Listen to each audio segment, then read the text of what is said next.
Early Edition. Welcome back to Fox 45 Early Edition. It's Wednesday, March 13th. I'm Megan Gilland. I'm Tom Rogers. March 13th, but it feels like June 13th. Nice. Meteorologist Justin Chambers here with those rising temps. Yeah, temperature's going to be in the 70s again today, guys. This will be our little stretch of spring preview that we get this week with our Towson camera. Not looking too bad right now. Everything nice and clear from our Mile 1 Auto Group cam. Temps are in the 40s and lower 50s, but some are still in the upper 30s. Rosedale 38, 42 Essex and Middle River. So depending on where you live, might need a jacket as you make your way out, at least a light jacket. You can do that as you head out the door, but you will not need the jacket later this afternoon. Get the shorts and t-shirts ready to go and sunglasses for sure. No need for the umbrella as we won't have rain until we get to Friday. So if you're out for a run or a jog next couple of hours, we'll keep those numbers in the mid to upper 40s, even for a walk around the neighborhood here before that sun comes up. Back with your full forecast. We'll talk about when that rain is going to impact us and the big temperature change that's coming next week. Interesting. Justin, thank you. Out on the roads, your Len Stoller Traffic Network here. A live look around our traffic map. Guys, this is picture perfect out there. Our camera is showing cars moving. We've got light volume, the map indicating green there. Great time to get up and head out. Well, now in your Session 2024 coverage, state senators demanding transparency from the Department of Juvenile Services, proposing a policy that would require the department to be more open about the children under its supervision. The bill calls for DJS to submit reports on each child who is shot, killed, or who shot someone else. The department would also be required to report how it responded to those incidents. Well, Senator Corey McRae sponsors this bill, saying the frustration stems from a strained relationship with DJS Secretary Vincent Ciraldi. When our young scholars are engaged or involved in something, whether it's a shooting, non-fatal shooting, or homicide, it's our responsibility as adults to make sure that we're thinking about what does the after action, how are we wrapping our arms around these young scholars, and how do we make sure that they have the tools and resources to be able to move forward. Are you hopeful that DJS will comply and that there will be a report by December 1st? I believe that they'll comply, and I think that we'll be in a better situation. We get the same type of information for adults with Department of Public Safety. I think that we can move in a better posture with DJS and our juveniles. Now, the Senate could vote on that proposal as early as the end of this week. Another plan on the table that lawmakers hope to address focuses on climate. Olivia Dance is joining us live this morning with more on the debate on what should be included in the multi-million-dollar plan. Olivia. Well, Megan and Tom, the League of Conservation Voters is a group pushing several climate solution bills. But with lawmakers looking to pinch pennies, it's unclear if some of these bills will get the green light.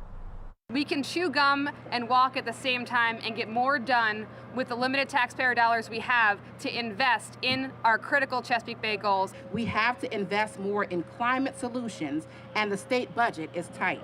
We can't afford to keep throwing our money away on trash incinerators.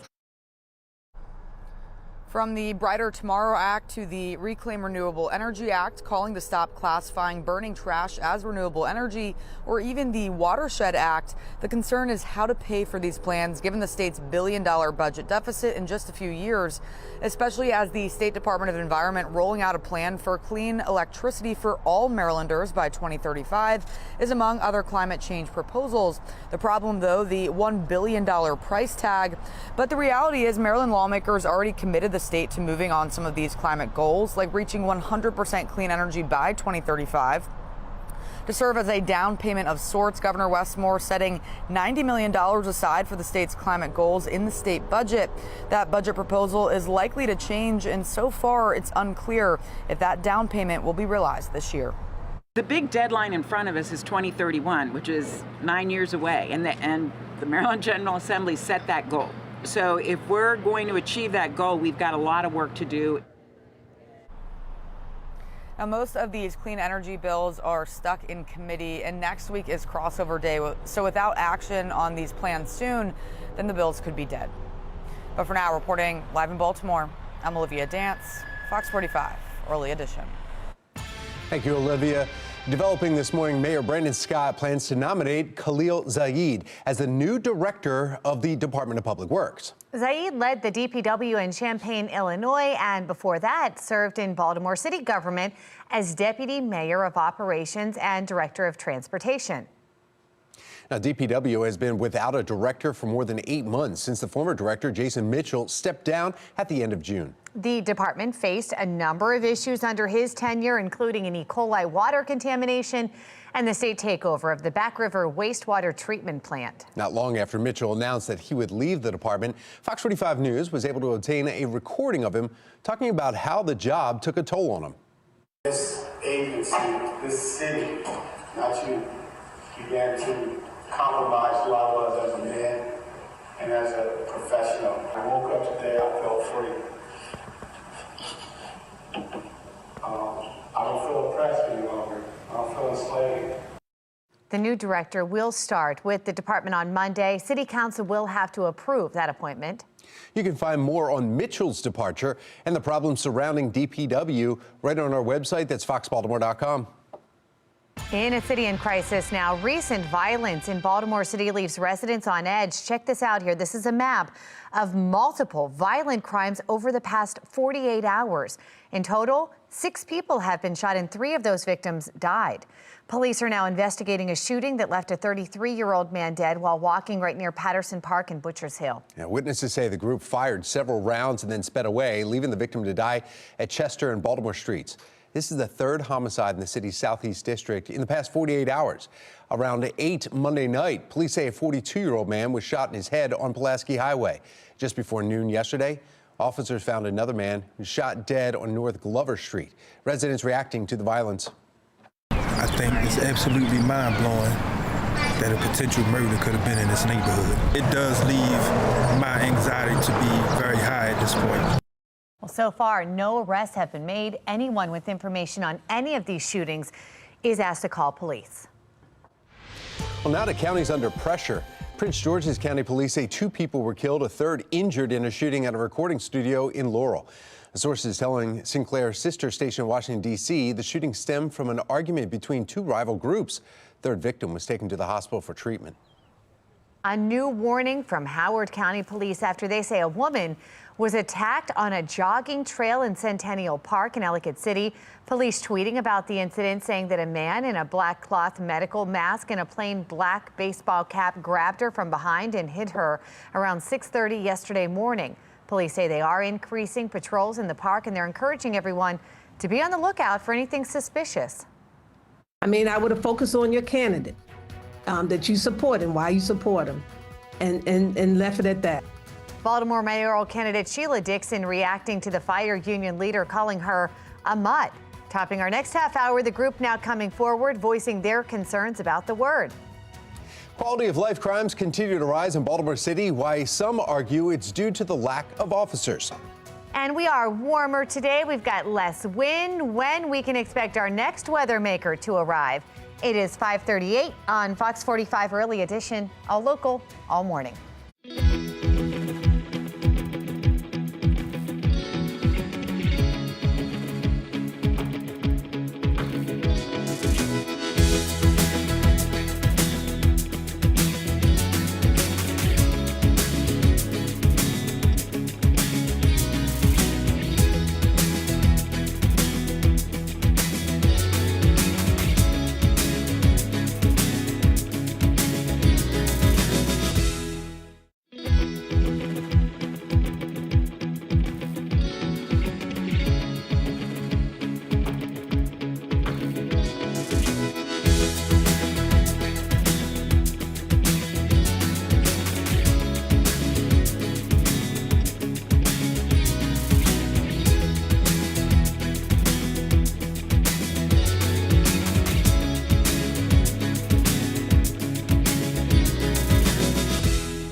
This morning on Capitol Hill, a vote for the future of TikTok. Shannon Lilly in our live center with what we can expect today. A lot of people up in arms over this, Shannon. Absolutely. You know, we are talking about the world's most downloaded app, Megan and Tom, and it could soon start disappearing from screens here in the U.S. if lawmakers have their way. In fact, this is a live look over the U.S. Capitol, where in just a few hours, House lawmakers will vote on this bill, and it would force TikTok's Chinese owner, ByteDance, to cut ties to China within 180 days, or else face a ban in the U.S. that would impact about 170 million Americans.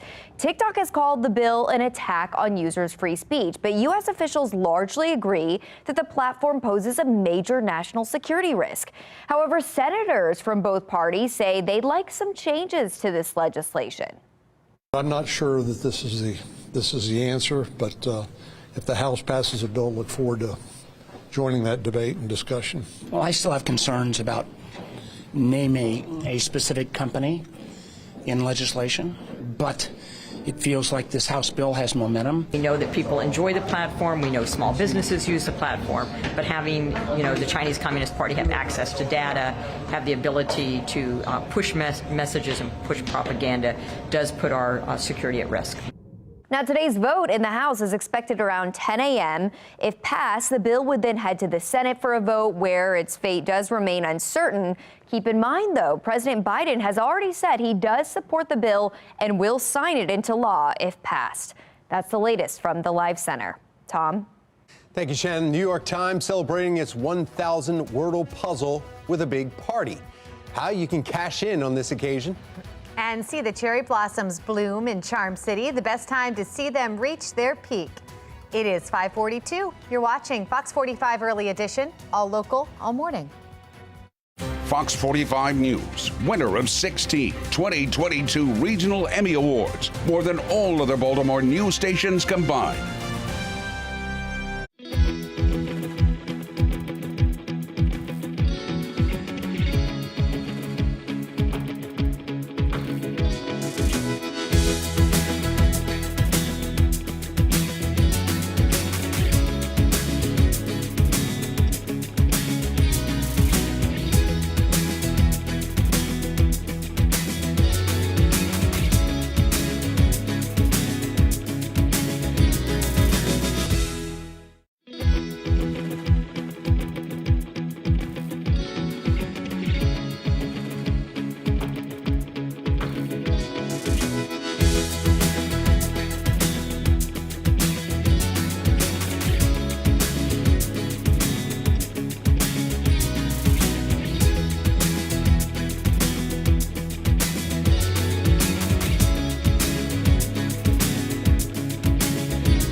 .45 and trending this Wednesday morning, the New York Times is rolling out the green, yellow, and white carpet to mark a major milestone.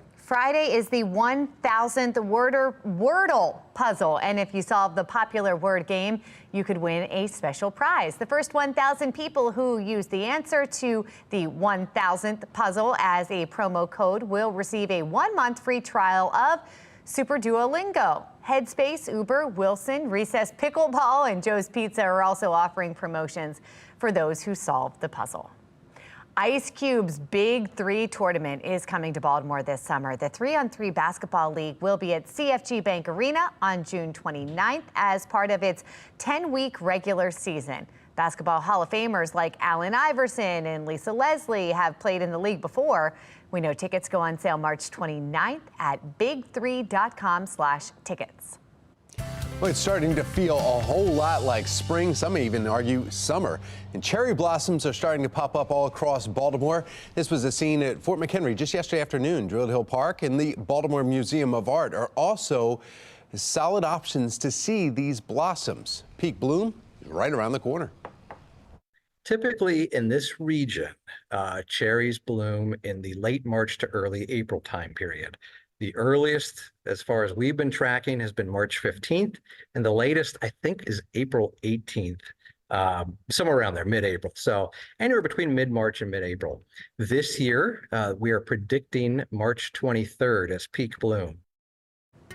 Perfect timing. Yeah, 10 days. Yeah, we want to bring in meteorologist Justin Chambers. Looks like the weather we're having this weekend can aid in that. Yeah, you know, I was in my house yesterday and I heard somebody mowing the lawn in my neighborhood. I think you've already mowed, right? I mean, no, I haven't yet. No, I mowed but my neighbors have. yesterday. Yeah. I definitely saw it, and I was like, oh, and it was my neighbor Scott, and I was like, Scott, and he's like, yep, I'm mowing, and I'm like, all right. Wow. And then I borrowed their rake, so it was good. It makes you want to do it then. Well, I'm sore actually this morning because I had to, you know, you try to rake up all the kind of gunk that's in the grass, just all the kind of, you know, just to kind of get things loosened up to get ready for the rain. And there's a whole thing with fertilizer, and then I went to Home Depot and I spent way too much money, so now I'm going to go back and return all that stuff because I don't need it.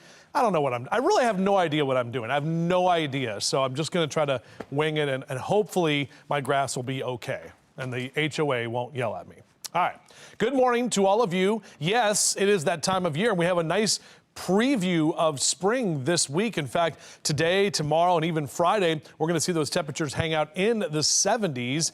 Overall, our HD radar very dry across most of the eastern 2/3 of the country. Even the Midwest is dry. A few showers in St. Louis right now. That's about it. I mean, you got to really go far to find any kind of precipitation. And in terms of our rain chances, we really don't have any coming until Friday, and then a slight chance coming in on Sunday for St. Patrick's Day. So if you have some of those seeds out there, Friday is going to be the day to actually get the rain from Mother Nature to do the watering. Or I just let my neighbor Creed. His sprinkler goes into my yard, and it's perfect. So, all right, so our coffee cast here, mid to upper 40s over the next couple of hours. Sun's up at 7:20 this morning, goes to bed at 7:12. Hank the bird, he's excited for spring. Spring! Yeah, oh yeah. But everybody hold on, because we have to deal with some cooler temperatures by next week, which I'll show you here in a second. In the meantime, let's focus on the present and the future. Low to mid 70s across Carroll and Baltimore counties. These numbers some 15 to 20 degrees above average for this time of year. Lower 70s for Bel Air and Aberdeen, up in the Northeast, and Elkton at 73 for you in Cecil County. Betty the Butterfly, yeah, not bad. Your outdoors cast today and tomorrow looking good. Even Friday, have the yellow light, but our temps are going to be well above average, and that's going to be our next weather maker, bringing in some rain. So here's our future scan. We're dry today, a little bit more cloud cover rolling in tomorrow. There's going to be a cold front coming through Thursday night into Friday. Some of the models want to bring some rain in Thursday night. Most of it's going to be kind of off and on Friday morning and then into Friday afternoon. Not tracking a lot of rain with this, but it will be a bit cooler as we head into the weekend. Shout out to Harold Beavers. Look at Abby right there, hanging out in Ocean City. And Abby is ready for spring, which I'm sure a lot of pets are, and a lot of us are as well. So get your pet pics to me, JC Chambers at foxbaltimore.com. Still looking for more of those Orioles pet pics. It's weird. The pets that you sent in for Ravens, a bunch of them, and then I haven't seen a lot of Orioles pet pics, and I don't understand. Come on. Orioles are here long before the Ravens were, so let's go. Hey, Larry, what's up, man? There we go, dancing around on Sunday. And look at those colder temperatures next week, guys. We're only into the lower 50s by next Tuesday, so let's enjoy the 70s. Justin, thank you. Got a live look now from our Len Stoller mobile track. This is The 695 outer loop heading towards Milford Mill. Looking pretty nice out there. A few more cars on the road than we saw earlier, but moving very nicely through that stretch. Let's get a check on mass transit with Mark Jones with the MTA. Good morning, Mark.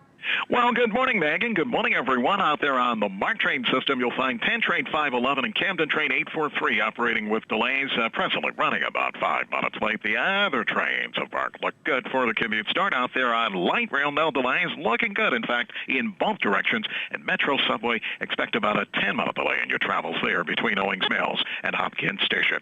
For the MTA Transit team, I'm Mark Jones. Thank you, Mark. Baltimore City Public Schools release an audit into grade changing. Coming up on our 7 o'clock hour, what may have impacted the findings.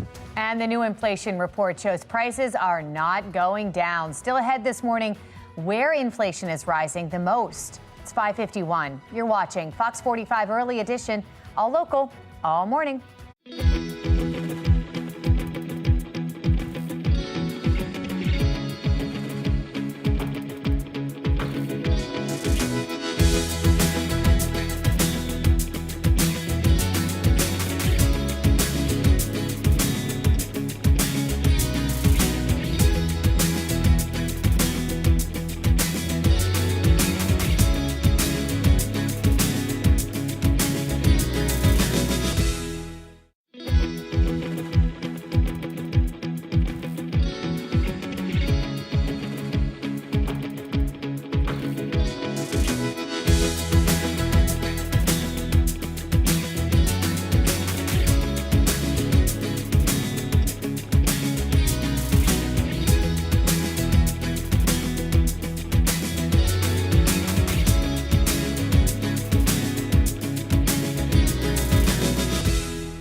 .554 and in a city in crisis, widespread staffing shortages are impacting police forces all across our country, forcing some departments to resort to unconventional measures. Pittsburgh police will no longer respond to non-emergency calls, and there are concerns over whether Baltimore may need to employ a similar strategy. The Baltimore Police Department is short at least 600 officers compared to just over 100 in Pittsburgh. Fox 45 News' Rebecca Pryor looks into why time may be running out to find a solution. As Mayor Brandon Scott continues to tout a reduction in citywide homicides and shootings. What we're going to focus on is continuing having, as we're talking right now, a 17% reduction in violent crime on top of a historic reduction last year.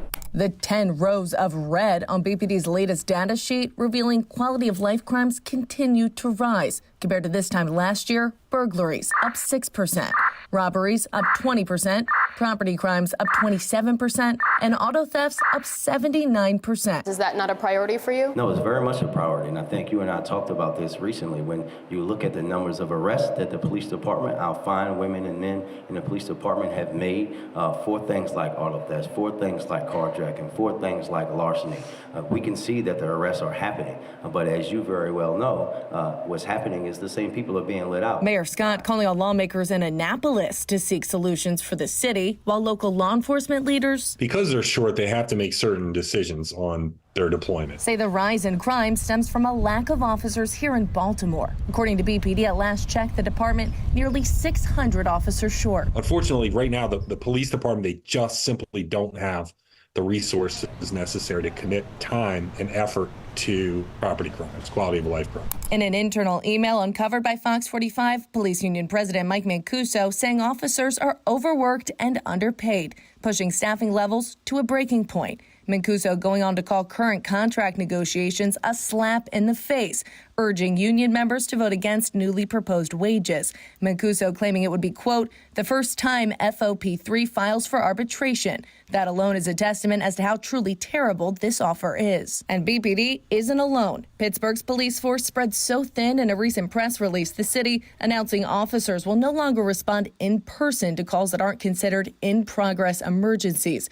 Instead, calls related to crimes such as theft, harassment, and burglary alarms will be handled by a new telephone recording unit. Considering Pittsburgh is just 110 officers short, law enforcement expert and former police officer Melissa Pinkleton, they're going to have to take the resources and reallocate them, believes Baltimore could soon follow suit. That does not make up for long-term being down 400 and 500 officers. As departments nationwide continue hemorrhaging officers year after year, Pinkleton warning against putting a Band-Aid on a bullet hole, saying long-term solutions include increasing salaries and strengthening support from elected officials. When you have your leaders, your commissioner and your mayor not acknowledging the problem, making efforts to change it, and just pushing it off on somebody else, then nothing will change. And the morale will continue to go down. And staffing likely declining along with it. Rebecca Pryor, Fox 45 News.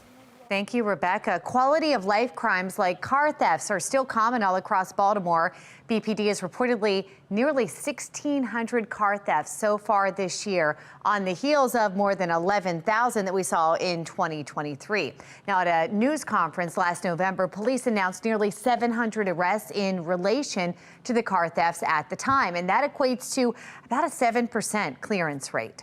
Some residents finding a way to take matters into their own hands after they witnessed this. Fox 45 News obtaining some surveillance video of attempted car thefts just last week in Medfield. The thieves are inside the car for more than 20 minutes before a bystander drove by one time, then drove by again and started yelling at them before they ran away, as you see here. The victim says he now disconnects his battery, deflates his tires every night to help deter thieves. You should never go through any of this. You shouldn't have to flatten your tires, take out your battery, add a bar to your car, make sure that it's protected at all costs. It shouldn't be like that. Well, last month, right near Patterson Park, our crews counted dozens of piles of shattered glass that was left over from attempted car thefts and break-ins. Some say they have learned to steer clear of certain streets, while others say they're debating moving out of the city. I'll illegally park on the smaller streets before I'll park on Patterson or Euston. We're moving out at the end of this month. We are moving to Catonsville. When I went to my car this Monday, the same window was shattered. Got me to thinking, like, is this a safe place for me to be? Even with the carjackings and with the broken windows, that, like, it just wasn't safe anymore where I lived. Says to our question of the day, will the city's handling of quality of life crimes change the way you vote this year? So far, 92% of people who voted say yes. You can head to foxbaltimore.com/vote to share your opinion. Well, here are today's top stories. A group representing black firefighters bashing the city's fire officers union after a scathing email about mayoral candidate Sheila Dixon. Just ahead, the disconnect about the word the union used to describe her. Plus, residents on edge after 3 people were killed within the last 24 hours. Still ahead, what we are learning about the violent incidents. And there's a new king in town, but another royal member of the flock is on his way out of town. We're going to break down all the big free agency moves coming up. Fox 45 Morning News at 6 starts right now. Live from WBFF in Baltimore, This is Fox 45 Morning News. Well, thank you for waking up with us or continue to watch us if you worked overnight on this Wednesday, March 13th. I'm Tom Rogers. I'm Megan Gilland, and this weather is beautiful to be waking up to. Oh, yeah. In fact, speaking with some third shifters the other day, they're saying the sun, beautiful weather makes it very difficult to sleep.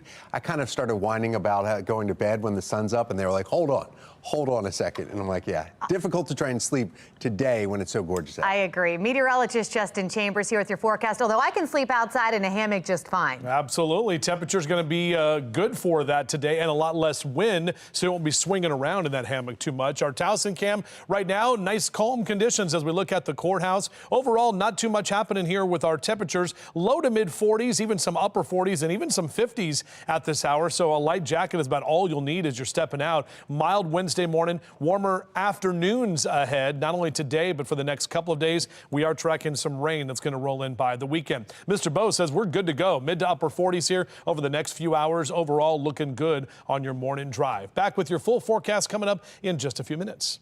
Yeah, now to talk about looking good on your morning drive, traffic is great this morning. Well, we have continuing coverage this morning. The fallout continues over Baltimore City Fire Union's email to Baltimore County firefighters calling mayoral candidate Sheila Dixon a mutt of a candidate. Vulcan Blazers, an African-American fraternal organization representing more than 300 full-time firefighters and paramedics, is just the latest group to comment on the email. Certainly they could have used a better term than mutt to describe Miss Dixon or any other female or any other candidate. It was the only time we ever heard the word mutt was when describing a dog. News also spoke with mayoral candidate Sheila Dixon about that comment. As the first African-American woman who was elected to the city council and the first woman mayor elected, this is nothing new. You know, I have faced attacks of this nature throughout my career. And to use derogatory terms like that, I think, is degrading, and it just reflected of those individuals who sent the letter out. Baltimore City Fire Union reached out to Baltimore County firefighters Friday, and that's when the comment was made. The union asking them to attend Monday's endorsement announcement for current Mayor Brandon Scott. Olivia Dan joining us live this morning with the outrage now coming from a firefighter group. Olivia? Well, Tom, despite the fire union being critical of the Scott administration, Baltimore firefighters all across the city are now endorsing Mayor Brandon Scott. But this morning, Bill Jones, president of the Vulcan Blazers, is questioning that endorsement and an email sent by fire union president Joshua Fannin. The Vulcan Blazers represents more than 300 full-time firefighters and paramedics in the city. During their monthly meeting, an email written by Fannin and sent to John Sabega, president of the Baltimore County Fire Union, was top of mind. In the email obtained by Fox 45 News, Fannin invited members of the Baltimore County Fire Union to Monday's event where the city union endorsed Mayor Scott.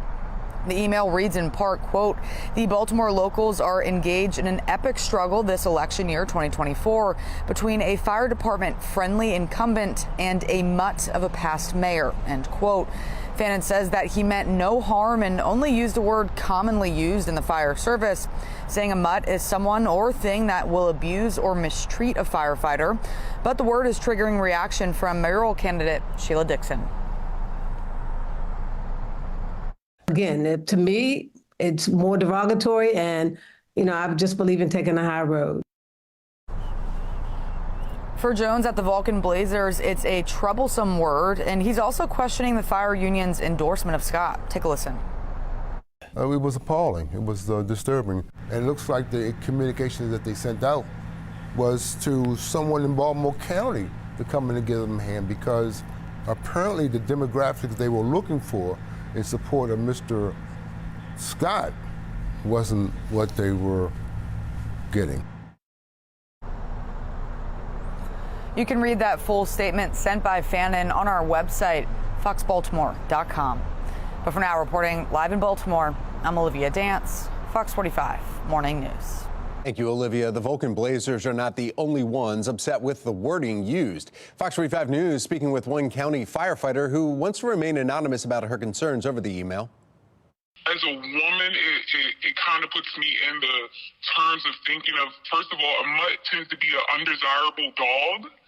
And then on top of that, it reminded me of B-word. Like, it's a derogatory term that just, like, it's just offensive in general to call a black woman a undesirable in a sense. Now, when it comes to the endorsement, it is a change in messaging from the fire union, which has been critical of the Scott administration in the past. In fact, less than 2 weeks ago, the union telling Fox 45 News it did not receive any pandemic relief money from the mayor, despite submitting a request. Fox 45 News questioned union leaders about that. About a week and a half ago, you told my colleague you were frustrated that the fire department still hadn't gotten any money from ARPA to help with improvements. How do you square the difference between hearing those frustrations a week and a half ago and now standing with the mayor to endorse him? It was a communication breakdown. I feel like I didn't realize that those funds were being worked on at the time. And now that I know that, that's why we have those funds available, and the mayor's working hard to give us a lot of those ARPA money, so it's definitely going to help us out. Staffing shortages, frustration it causes has been a problem for years. In 2022, first responders were complaining over the department's radio communications. One person even threatening to drive into the Inner Harbor. Then last year, officials say no ambulances were available when a father called for help while his child was having a seizure. Happening today, Mayor Scott is set to sign multiple bills into law today at City Hall, and one of them being the Inner Harbor Charter Amendment, meaning that it will go to voters in November. Now, the trio of bills is set to overhaul a struggling harbor place. The $500 million project led by developer P. David Bramble of NCB Real Estate is expected to have a mix of retail, residential, and public space. The vote to transform Harbor Place passed with a majority support just last week, and there is some opposition, especially when it comes to the potential housing units. A group called the Inner Harbor Coalition telling Fox 45 News it agrees the space needs upgrades, but feels the current proposal is not the right fit for Baltimore City. Climate advocates say the state budget would not stop Maryland from reaching its green goals. In our next half hour, why others argue the plan is already on its last legs. And it is starting to feel like spring, which means we are seeing signs of cherry blossoms in Baltimore. Still ahead, the hot spots across the area where you can admire those beautiful trees. And if you want to get out in the yard today and get some of that pre-planting going, well, today's the day to do it. Mid to upper 60s and then low to mid 70s. We'll talk about the potential for upper 70s this week. It's all coming up on Fox 45. Morning news, all local, all morning.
6:10, and the stage is now set for the 2024 presidential race following Tuesday's primaries.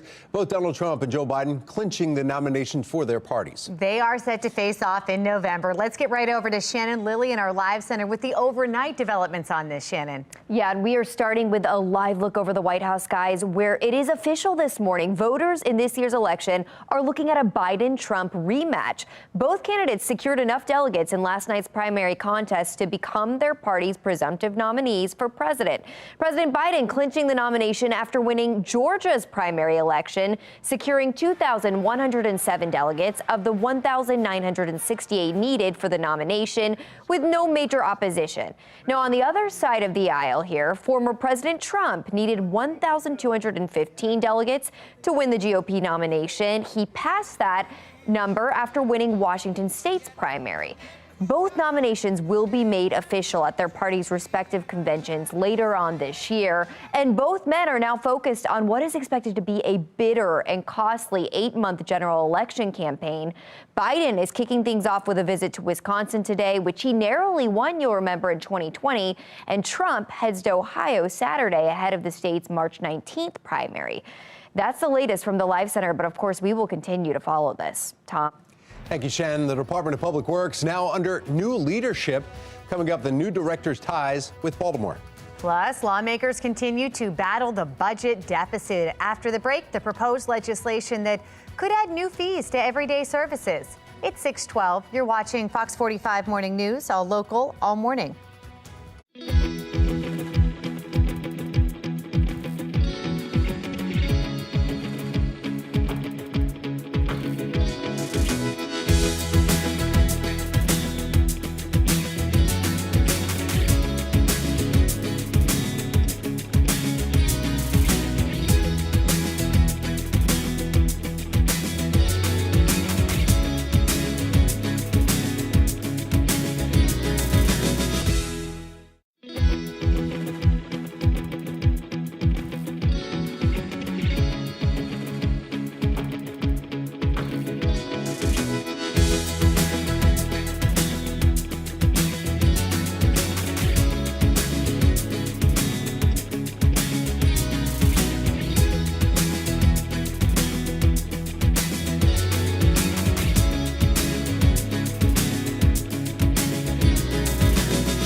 You believe consumers can, if once it's passed through them, they can keep affording all these new taxes? I do think so, actually. In your session 2024 coverage, lawmakers are discussing a new way to bring in revenue as the state faces a looming budget deficit. One possible solution on the table, House Bill 1515. It calls to lower the state's sales tax from 6% down to 5% while adding new taxes to everyday services like haircuts and pest control, gaining the nickname the everything tax. One political analyst says lawmakers can only make so many budget cuts and they do not have much time to find a long-term solution to Maryland's budget deficit. The closer you do a tax increase to an election year, the more voters will remember it. I think that they're making a mistake not really looking at this and tackling it now, mainly for political reasons, because if you do it now instead of waiting till next year, it's going to be fresh on voters' minds, and then voters will have a really good reason to be angry at it. Senate President Bill Ferguson says the bill will not move forward this year. It is starting to feel a lot like spring, even summer-like, and cherry blossoms, they're starting to pop out all across Baltimore. This was the scene of Fort McHenry just yesterday afternoon, Druid Hill Park and the Baltimore Museum of Art. Also solid options if you want to go and check out the blossoms. Peak bloom is just around the corner. Typically in this region, cherries bloom in the late March to early April time period. The earliest, as far as we've been tracking, has been March 15th, and the latest, I think, is April 18th, somewhere around there, mid-April. So anywhere between mid-March and mid-April. This year, we are predicting March 23rd as peak bloom. And you know, that is now all making sense that my allergies are starting. I love looking at them, but man, that gets you. Yeah, it does. In fact, you're like, oh, all right, spring is in the air, and it's in my nostrils. Yep, you can feel it. Meteorologist Justin Chambers here.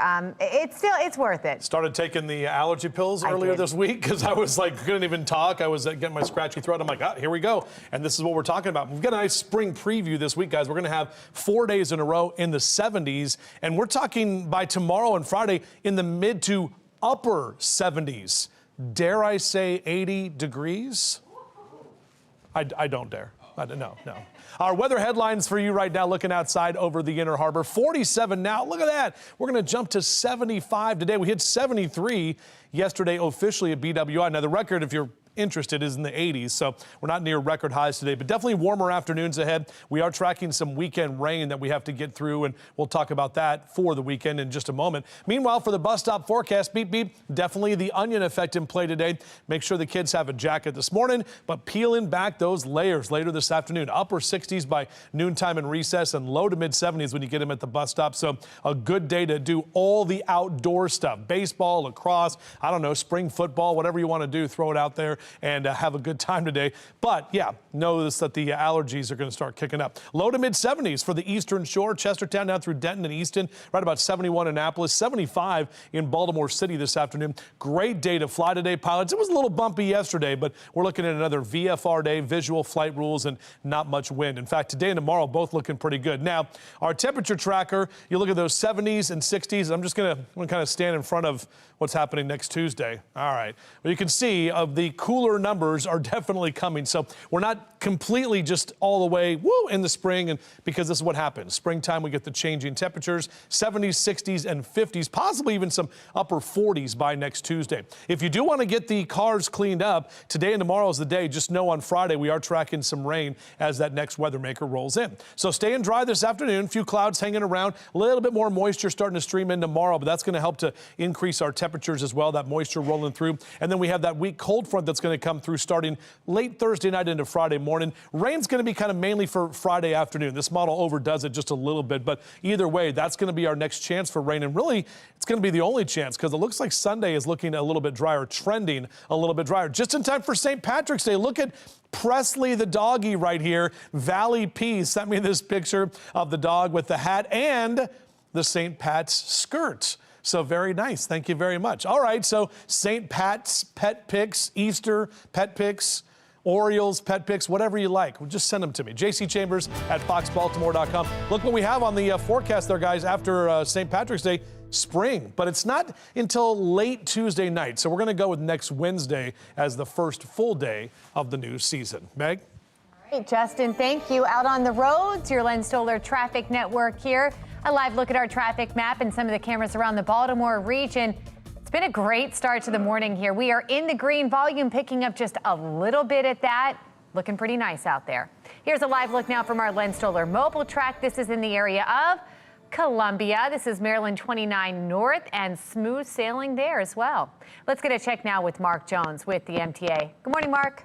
Good morning, Megan. Good morning, everyone. The commute start is a good one out there for travel on light rail. It's operating on time from end to end. No delays or issues. Metro subway, however, dealing with a 10-minute delay between Owings Mills and Hopkins Station, so you'll want to allow a little extra time for travel there. Out there on the MARC system, Penn Train 511 and Camden 845 running 5 minutes late.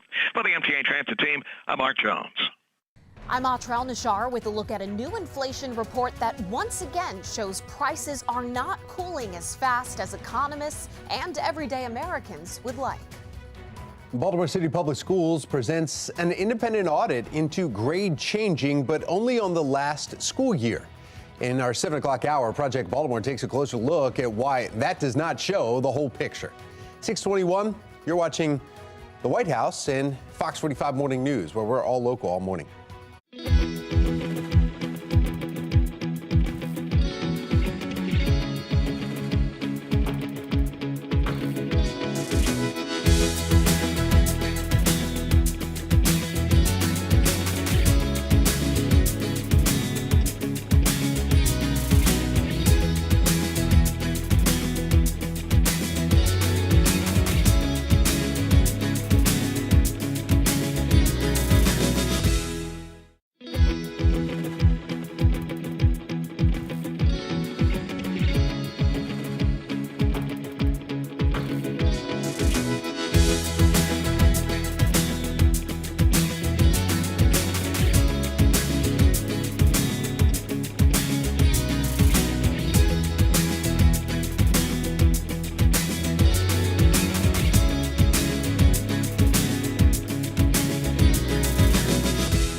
We have a consumer alert for you this morning. Yeah, fresh reading on consumer inflation from the Labor Department did not show as much price relief as economists expected. The biggest drivers of inflation last month, housing and gas. National correspondent Atra Al-Nashar has a closer look at the numbers.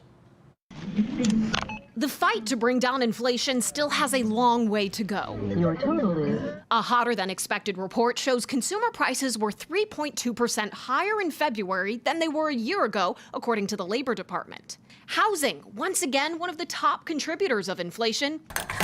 So is gasoline. On Tuesday, the national average stood at $3.39, according to AAA.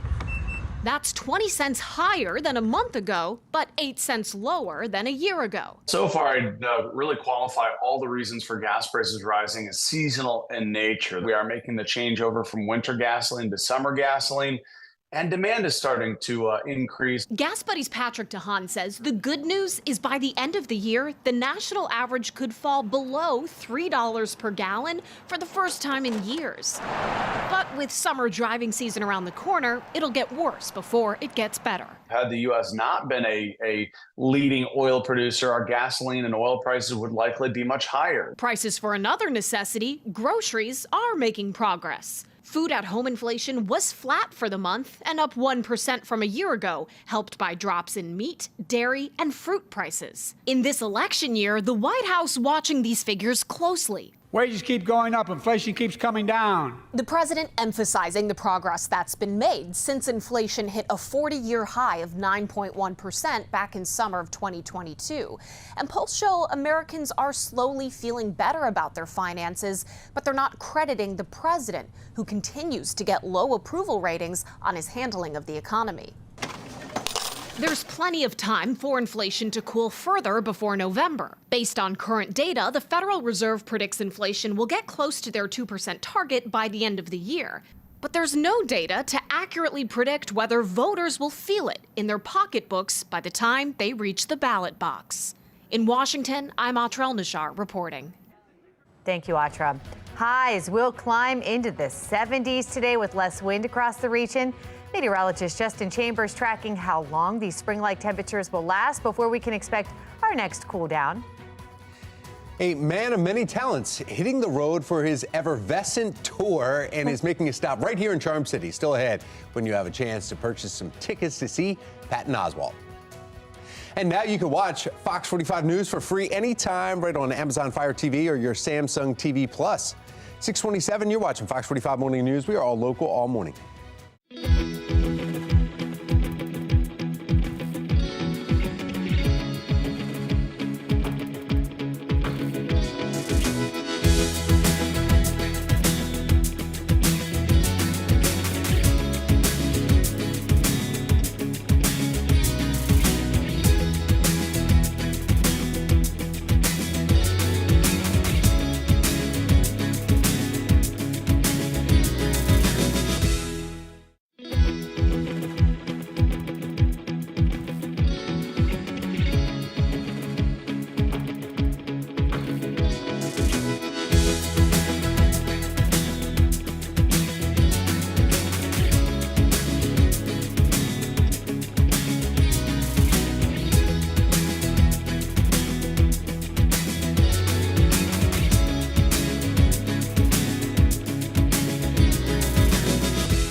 Live from WBFF in Baltimore, this is Fox 45 Morning News. Welcome back to Fox 45 Morning News. Midweek here. It's Wednesday, March 13th. I'm Megan Gilland. I'm Tom Rogers, and yeah, midweek, mid-month, and it looks like we're going to have mid-70s. Oh, pretty nice. Meteorologist Justin Chambers here with our forecast. Yeah, final hump day of winter, because these are the last few days of winter. Will not feel like winter at all. However, next week, I'm going to have to deal with all that, but we'll deal with that when we get to it. So our temperatures are in the lower 40s for Cockeysville and Hunt Valley down through Towson right now. 47 your temp in Baltimore City, 41 Essex Middle River, upper 40s in Brooklyn Park, right about 44 for you in Glen Burnie and Pasadena. So our morning drive, Mr. Bo says we're good to go. Upper 40s and lower 50s over the next few hours, and our temps climb into the mid 70s today, upper 70s into Thursday and Friday. But we do track some rain as we get a little closer to the weekend. We'll talk more about that coming up in a few minutes from right now. Tom?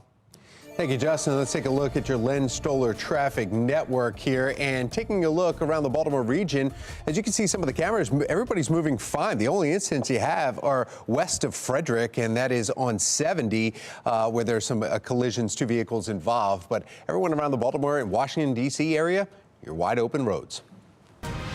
Let's get to your session 2024 coverage now, as state senators are demanding transparency from the Department of Juvenile Services, proposing a policy that would require the department to be more open about the children under its supervision. Now, the bill calls for DJS to submit reports on each child who was shot, killed, or who shot someone else. The department would also be required to report how it responded to those incidents. Senator Corey McRae sponsors the bill, saying the frustration stems from a strained relationship with DJS Secretary Vincent Schiraldi.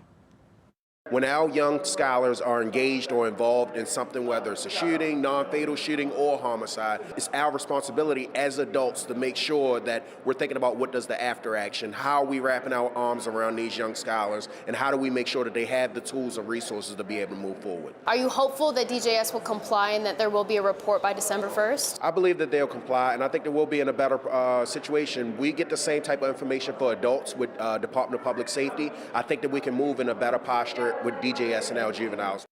The Senate could vote on this proposal as early as the end of the week. Well, time is running out to address legislative climate plans right here in the state. In fact, Olivia Dance joining us live with more on the debate to get something in the works. Olivia? Well, Tom, the League of Conservation Voters is a group pushing for several climate solution bills. But with lawmakers looking to pinch pennies, it's unclear if some of these bills will get the green light. We can chew gum and walk at the same time and get more done with the limited taxpayer dollars we have to invest in our critical Chesapeake Bay goals. We have to invest more in climate solutions, and the state budget is tight. We can't afford to keep throwing our money away on trash incinerators. From the Brighter Tomorrow Act to the Reclaim Renewable Energy Act, calling to stop classifying burning trash as renewable energy, or even the Watershed Act, the concern is how to pay for these plans given the state's billion-dollar budget deficit in just a few years, especially as the State Department of Environment rolling out a plan for clean electricity for all Marylanders by 2035 is among other climate change proposals. The problem, though, the $1 billion price tag. But the reality is that Maryland lawmakers already committed the state to moving on some of these climate goals, like reaching 100% clean energy by 2035. To serve as a down payment of sorts, Governor Wes Moore setting $90 million aside for the state's climate goals in the state budget. That budget proposal is likely to change, though, and so far it's unclear if that down payment will be realized this year. The big deadline in front of us is 2031, which is 9 years away, and the Maryland General Assembly set that goal. So if we're going to achieve that goal, we've got a lot of work to do. Now, most of these clean energy bills are stuck in committee, and next week is crossover day. So without action on these plans soon, then the bills could be dead. But for now, reporting live in Baltimore, I'm Olivia Dance, Fox 45 Morning News. Thanks, Olivia. Developing this morning, Mayor Brandon Scott plans to nominate Khalil Zaid as the new director of the Department of Public Works. Zaid led the DPW in Champaign, Illinois. Before that, he served in Baltimore City government as deputy mayor of operations and director of transportation.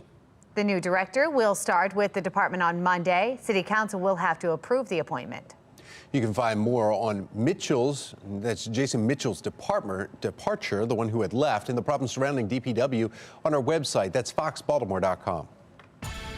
In a city in crisis, recent violence in Baltimore City leaves residents on edge. Take a look at this. This is a map of multiple violent crimes just over the past 48 hours. In total, 6 people have been shot and 3 of those victims died.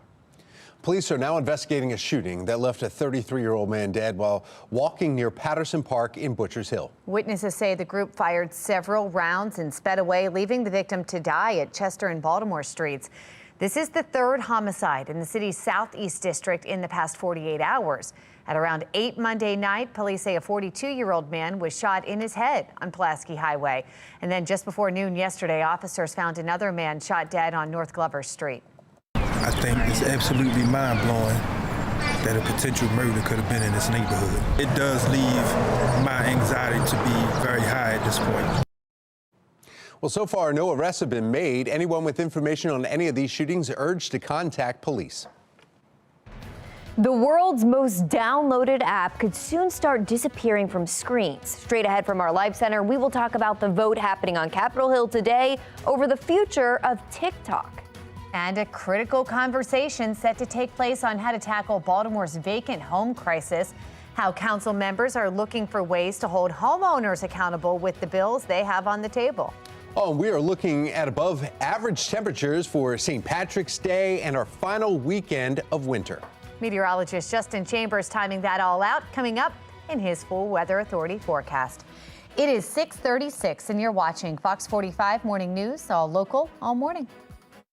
Weather Window, presented by the National Weather Desk. This multi-layered stack of clouds was spotted over Reno Monday. Lenticular clouds usually look smooth, round, or oval, and often resemble lenses, flying saucers, or pancakes. They form when stable air moves over hills, mountains, or even tall buildings. If the air contains enough moisture, it can condense and lead to these formations. And dawn is loading here with brilliant color in this recent sunrise near Traverse City, Michigan.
Well, we're just about 6:40, 20 minutes in front of 7 o'clock on your Wednesday morning. I'm meteorologist Justin Chambers. Happy hump day, everybody. Looking at our live cam here downtown Baltimore from the top of the building there. And you can see a few of those high, thin clouds out there as we get that morning glow. Sun comes up a little bit after 7 o'clock. And as you head out the door, you'll need at least a light jacket this morning. Make sure to have those sunglasses all cleaned up and ready to go. And no need for the umbrella today. We will need the umbrella once we get in a little bit closer to this upcoming weekend. So in terms of your temperatures, your 3 TCAS, mid-70s today. We only drop to the 50s tonight, and tomorrow for a lot of us, we're talking upper 70s. Nice little spring preview before we get back to reality next week. We'll talk more about that in just a few, Meg. All right, Justin, thank you. This morning on Capitol Hill, a vote on the future of TikTok. Shannon Lilly is right in our live center now with what we can expect today. Shannon?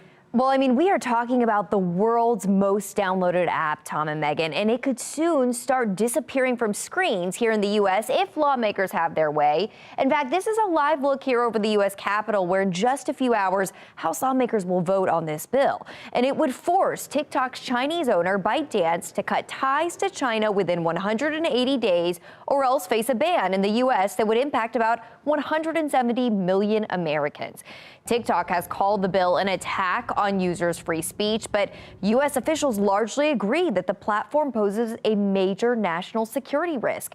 However, senators from both parties say they would like to see some changes to the legislation. Listen. I'm not sure that this is the answer, but if the House passes a bill, look forward to joining that debate and discussion. Well, I still have concerns about naming a specific company in legislation, but it feels like this House bill has momentum. We know that people enjoy the platform. We know small businesses use the platform, but having, the Chinese Communist Party have access to data, have the ability to push messages and push propaganda does put our security at risk. So today's vote is expected at 10 a.m. and if passed, the bill would then head to the Senate for a vote where its fate remains uncertain. President Biden, though, has already said that he does support the bill and will sign it into law if passed. That's the latest from the Live Center. Megan? All right, Shannon, thank you. AI technology is here and it can be dangerous. Coming up, how voice cloning technology can create your voice with just one small sample. Baltimore Police Commissioner Richard Worley will soon be rolling out a traffic enforcement plan. How the department plans to execute this successfully with a lack of officers. 6:42, you're watching Fox 45 Morning News. We are all local, all morning.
In your morning rush, we are hearing from another group this morning outraged over comments made by the Baltimore City Fire Union about mayoral candidate Sheila Dixon.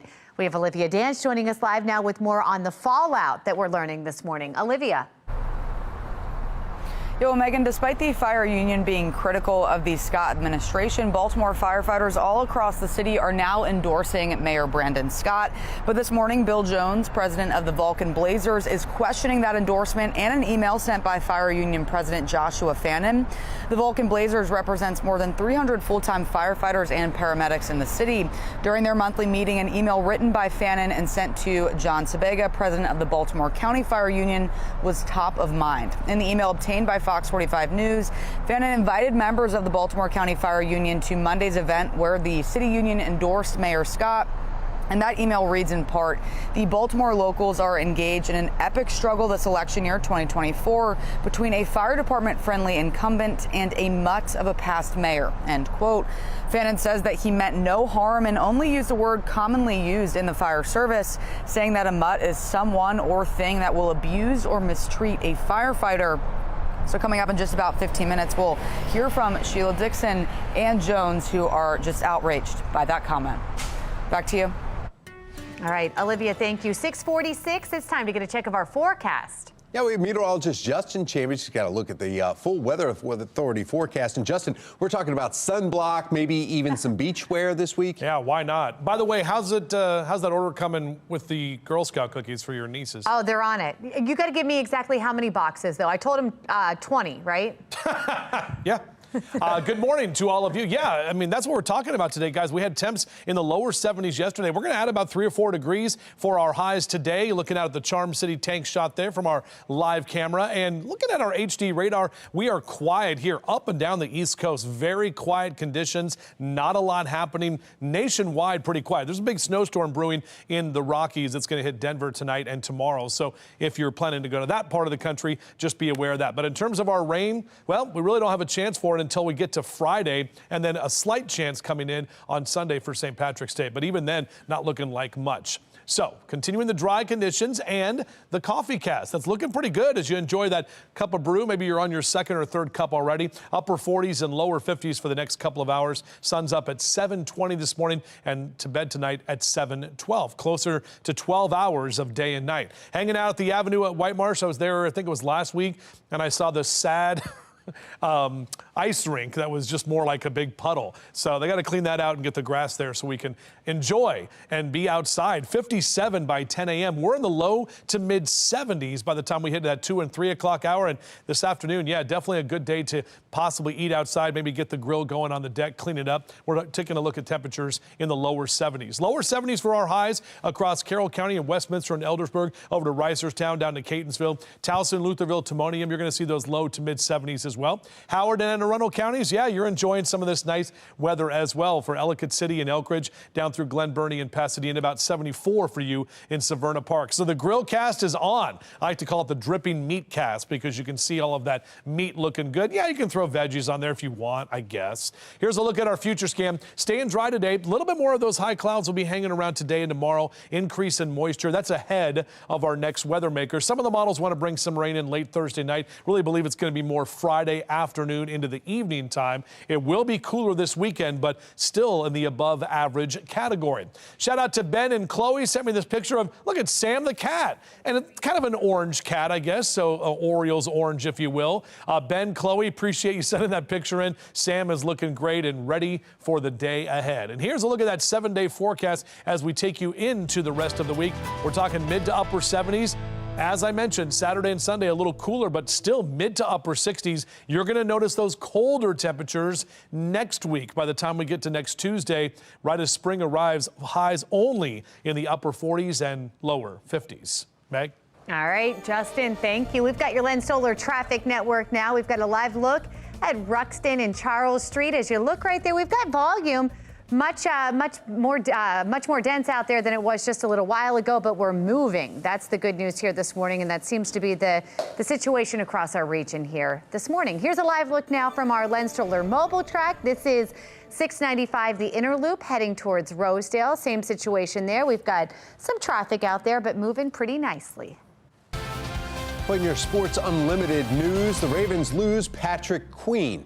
He signed a 3-year deal worth $41 million to go to the Pittsburgh Steelers. But there's a new king now in town. Team lands free agent running back Derrick Henry on a 2-year deal worth a reported $16 million. He is reported to arrive here in Baltimore later on today.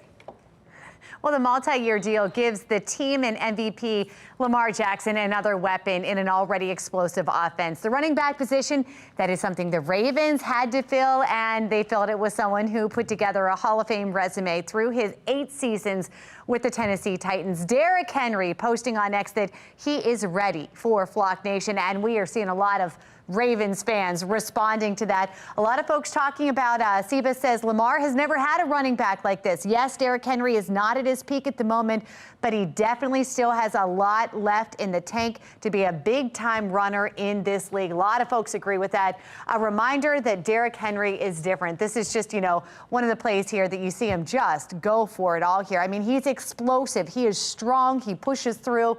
And then we've got one more for you here. Melissa saying, when I tell you I just exclaimed, oh my God, in the middle of Target. Fans are excited about what this could mean, Tom. Yeah, amazing there on the field. And also looking ahead this morning, comedian, actor, and writer Patton Oswalt announcing his new tour dates, and one of his stops is the Lyric right here in Baltimore. It's happening Friday, July 24th. Now, Oswalt has been nominated for a total of 6 Grammys, 4 Emmys. Remember Ratatouille or Word Girl or We Bare Bears? Yeah, the tickets go on sale this morning at 10 for members, and then will go on sale to the general public Friday, March 15th. That's this Friday. We saw him the last time he was here. He was good. Well, whether you are finding or gearing up for the scrum, you're going to want to perfect all the rugby moves before the home opener this weekend. Some professional players will be joining us live to demo the rugby basics. I got a lot to learn. And an untold story coming to light through music. Still ahead, Mark Clark is setting the stage for Mexodus at Baltimore Center Stage. Oh, that sounds pretty nice. From rugby to music, there's a lot going on this morning, staying right here on Fox 45. I'm going to need to fuel up to get ready for this. Yes, definitely. We all will. In fact, we've got a second to take a coffee break.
Well, here's a look at what's making your headlines this morning, courtesy of the Fox Box. We start with an expansion of a program to test international travelers for COVID-19.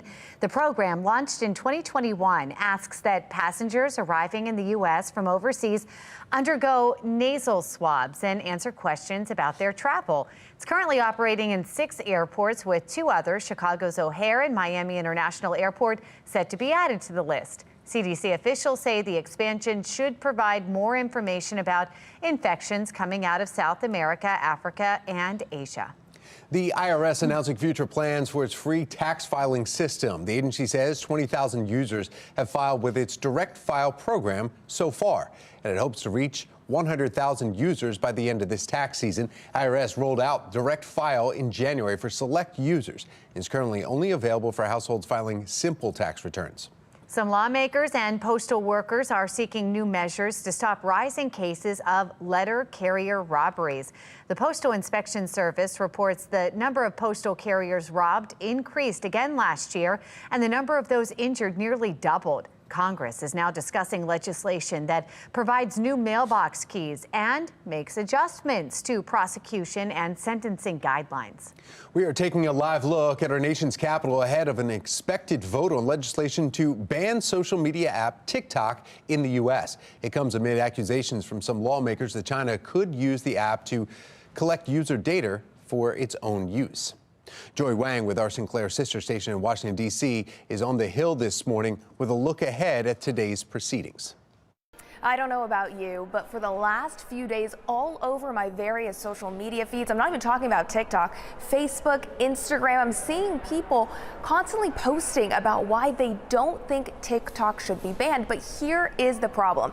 Take a look at your screen right now. Lawmakers and the head of the FBI and CIA, they have raised concerns about TikTok. That's because it's owned by a Chinese company called ByteDance, and China has laws that compel Chinese companies to cooperate with any kind of national intelligence work the country wants to do, which means there's concern that the data of the 170 million Americans on that app could be forced over to the Chinese government. Just this week, members of Congress prepared to receive a classified briefing from U.S. intelligence agencies about the security threat posed by TikTok, saying it could be used to spy on Americans and possibly influence the election. Chinese companies basically do whatever the Chinese government wants them to in terms of sharing information or serving as a tool of the Chinese government. And so that's plenty of reason by itself to be extremely concerned. This morning, the House is voting on a bipartisan bill that would force TikTok's Chinese parent company ByteDance to sell the app or face a ban in the U.S. The timeline is 6 months.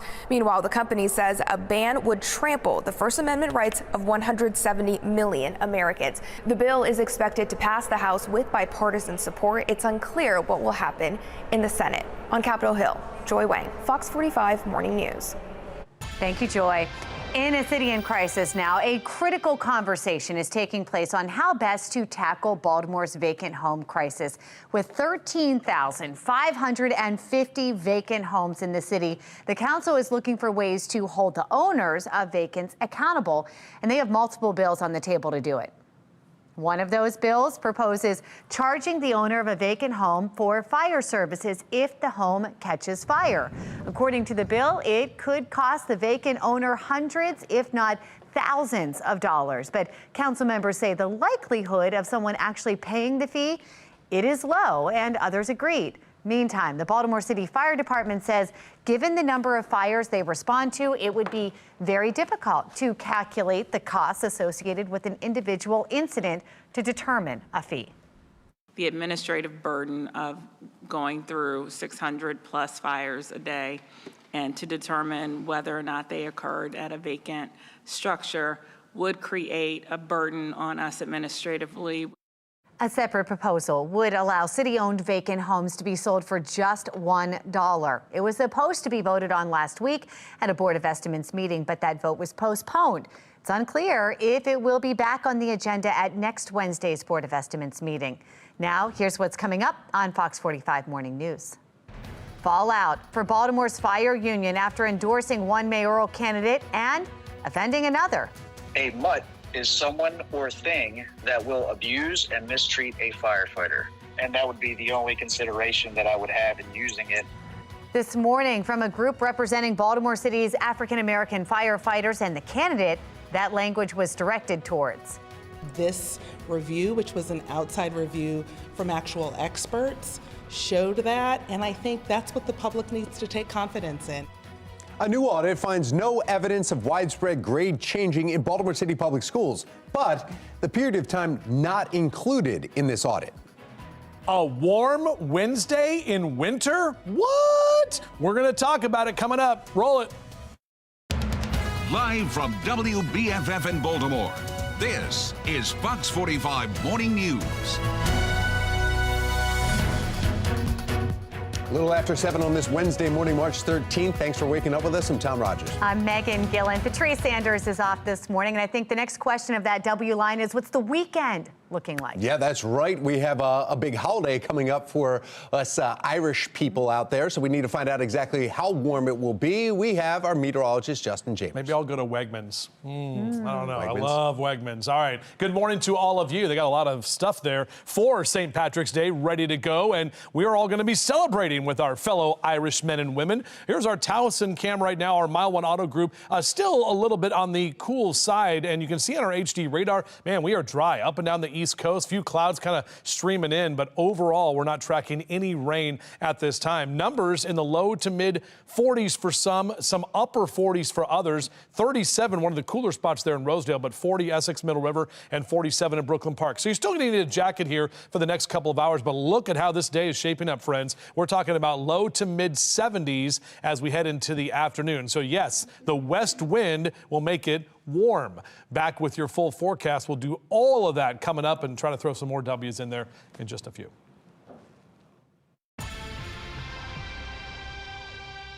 Certainly they could have used a better term than mutt to describe Miss Dixon or any other female or any other candidate. It was the only time we ever heard the word mutt was when describing a dog. Continuing our coverage this morning, as we are hearing from another group, outrage over comments made by Baltimore City Fire Union about mayoral candidate Sheila Dixon. Vulcan Blazers, an African-American fraternal organization representing more than 300 full-time firefighters and paramedics, is criticizing the note calling Dixon a mutt. Dixon says the comments speak more of the writer's character than her own. As the first African-American woman who was elected to the city council and the first woman mayor elected, this is nothing new. You know, I have faced attacks of this nature throughout my career. And to use derogatory terms like that, I think, is degrading, and it just reflected of those individuals who sent the letter out. Well, the fire union made the comments in an email to Baltimore County firefighters on Friday, asking them to attend Monday's endorsement announcement for current Mayor Brandon Scott. Olivia Dan joining us live this morning with more on the fallout this morning. Olivia? Well, Megan and Tom, despite the fire union being critical of the Scott administration, Baltimore firefighters all across the city are now endorsing Mayor Brandon Scott. But this morning, Bill Jones, president of the Vulcan Blazers, is questioning that endorsement and an email sent by fire union president Joshua Fannin. The Vulcan Blazers represent more than 300 full-time firefighters and paramedics in the city. During their monthly meeting, an email written by Fannin and sent to John Sabega, president of the Baltimore County Fire Union, was top of mind. In the email obtained by Fox 45 News, Fannin invited members of the Baltimore County Fire Union to Monday's event where the city union endorsed Mayor Scott. That email reads in part, quote, "The Baltimore locals are engaged in an epic struggle this election year, 2024, between a fire department friendly incumbent and a mutt of a past mayor," end quote. Now, Fannin says that he meant no harm and only used a word commonly used in the fire service, saying a mutt is someone or thing that will abuse or mistreat a firefighter. But the word is triggering reaction from mayoral candidate Sheila Dixon. Clearly, I would have used a different term. I mean, I would have focused on your candidate. That you support and why you support them, and left it at that. For Jones at the Vulcan Blazers, it's a troublesome word, and he's also questioning the fire union's endorsement of Scott. Take a listen. It was appalling. It was disturbing. And it looks like the communication that they sent out was to someone in Baltimore County to come in and give them a hand, because apparently the demographics they were looking for in support of Mr. Scott wasn't what they were getting. And of course, you can read that full email sent by Fannin on our website, foxbaltimore.com. But for now, reporting live in Baltimore, I'm Olivia Dance, Fox 45 Morning News. Thank you, Olivia. Sheila Dixon calls the union's endorsement a political move, claiming it was the city council that approved ARPA funding for the fire department, not the mayor's administration. It's very clear the city council thought about the fire department when they transferred the money. Now we're 2 months away from an election and everything. And so now the mayor's finally working for his agencies and the citizens of Baltimore. So the voters have to make decisions and choices. And it's very clear that he's fighting to keep his job. Fox 45 News will continue to follow any developments in this story. You can always go to foxbaltimore.com. In a city in crisis, recent violence in Baltimore City leaves residents on edge. You are looking at a map here. We're going to pull it up of multiple violent crimes over the past 48 hours. In total, 6 people have been shot. 3 of those victims died. Police are now investigating a shooting that left a 33-year-old man dead while walking near Patterson Park and Butchers Hill. Witnesses say the group fired several rounds and sped away, leaving the victim to die at Chester and Baltimore streets. This is the 3rd homicide in the city's southeast district in the past 48 hours. At around 8 o'clock Monday night, police say a 42-year-old man was shot in the head on Pulaski Highway. And just before noon yesterday, officers found another man shot dead on North Glover Street. Residents reacting to the violence. I think it's absolutely mind-blowing that a potential murder could have been in this neighborhood. It does leave my anxiety to be very high at this point. So far, no arrests have been made. Anyone with information on any of the shootings is asked to call police. Well, the Baltimore City State's Attorney's Office is taking issue with the Mayor's Office of Neighborhood Safety and Engagement, MONSE, surrounding the city's citation docket meant to tackle quality of life crimes. The office sent a Memorandum of Understanding, or an MOU, to MONSE last year, but Fox 45 has learned it still has not been signed. MONSE points to leadership changes for the delay. It's something that came in right around the time of the leadership transition, so it's something I had to take a look at. I would say the other piece is that we needed to make sure that we understood the services that we were being asked to provide and that we had the capacity to take them on. I'm confident after reviewing that we do. In the meantime, we did have to reach out to other partners in order to fill that hole, so we do have something in place. Now, the state's attorney's office telling Fox 45 News they have a meeting scheduled with MONSE next week to hammer out some amendments. Happening today, Ladue Topiary Gardens in Moncton will be performing a prescribed burn. The Gardens announcing this on their Facebook page along with pictures from last year's burn. Ladue wants residents to know that this burn is permitted and it is controlled and that you don't need to be worried or alarmed if you see that smoke there.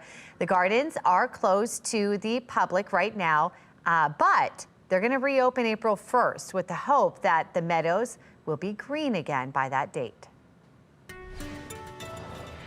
7:09 is the time we need to find out exactly how warm you are going to feel today. Meteorologist Justin Chambers is tracking those temperatures today. Yeah, and the other thing, too, with that, it's good that they're doing that today because yesterday or the day before with all that wind would not be good. But today, wind is expected to be quite a bit calmer. And, yeah, those temperatures will continue to warm up as we take a look outside right now and show you what's going on. You can see our stadiums looking good. Of course, on the right-hand side of your screen, just a little over 2 weeks away from opening day. It comes at the end of March this year for your Baltimore Orioles. Our out-the-door cast, a light jacket this morning, but then the sunglasses for sure throughout the day today, and no need for the umbrella. Not getting any rain until we get closer to the weekend. Mid-40s next hour, lower 50s into the 9 o'clock hour. So overall, out for a run or a jog or just to walk around the neighborhood, just bring that light jacket for you because later today you will not need it. We'll take a closer look at those temperatures and how long they stay around with us coming up.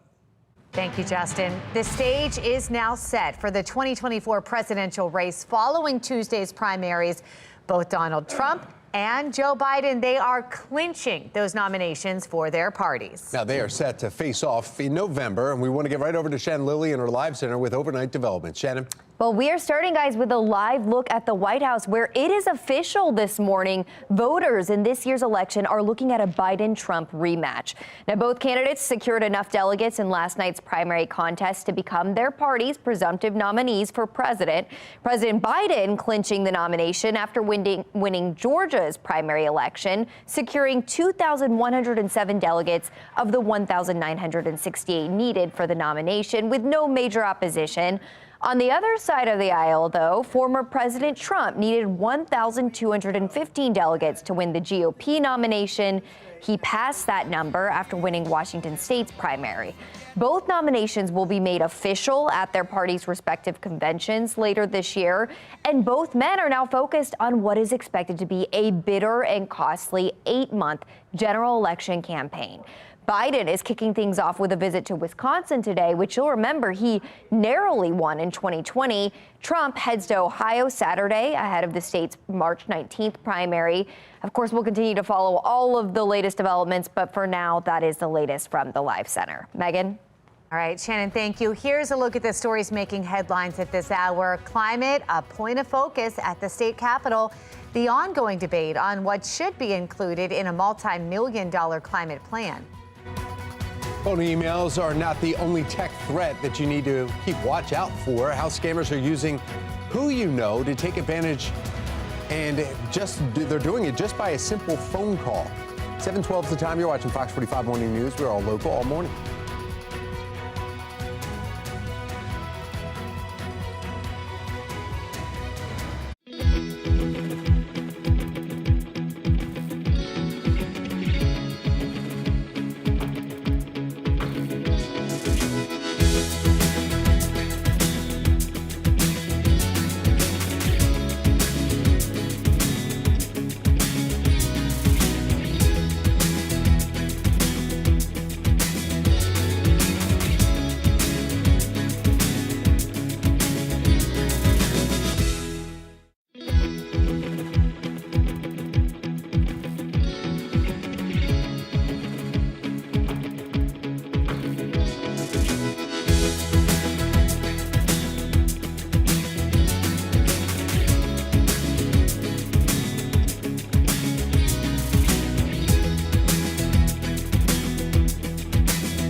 7:15, and we have all heard it before. Be on the lookout for any phony emails, right? But this is not the only tech threat consumers are facing in this digital age. Now, scammers, get this, are using AI technology to mimic the voice of someone you know. And joining us to discuss the threat that voice cloning poses for consumers, Angie Barnett with the Better Business Bureau. Good morning. Good morning. And I never thought we would always be talking about the letters from Nigeria. Right. And then the emails. Now we're talking about AI voice. So technology has really aided scammers in capitalizing on us. Yeah, and I mean, there was a lot of talk about, you know, the, I guess, notorious uses for AI. This one was now coming out, and it seems to be coming out really quick, where they just are able to get somebody's voice saying something very quick, 1 to 2 seconds, and they can start a whole message. That's exactly correct. They don't need a lot of information.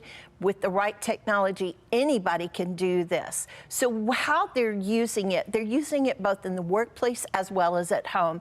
In the workplace, they'll leave a message and say, your boss said to write a $2,000 check, or I am your boss, I need you to write a $2,000 check. And employees think it's really their supervisor, and they will follow those directions. At home, we already heard the story of people calling and saying, you know, Grandma, I need help, send me money. But now it sounds, people are reporting to BBB Scam Tracker, it sounds just like their daughter-in-law, their son. It sounds just like them because it is. Scammers can take just a snippet of your voice. And Tom, you're a great example. Your voice is everywhere. It's recorded.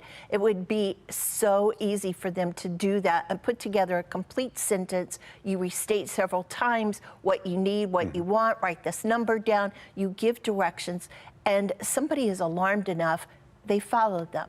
So it's that sense of urgency, that fear that we feel, and technology is really elevated at this point that it seems so realistic to us. Yeah, AI espionage is almost, that's it. I mean, they're using it not for, you know, world domination, but really just to get money from you, you know, from Angie Barnett, you know. So what do we do? How do we tell? And what is the difference, or what is BBB saying, like, okay, this is what you need to do to defend yourself? Yeah, many people will say you cannot tell the difference in the voice. So don't rely on that. What you want to do is what we've said years ago, hang up the phone.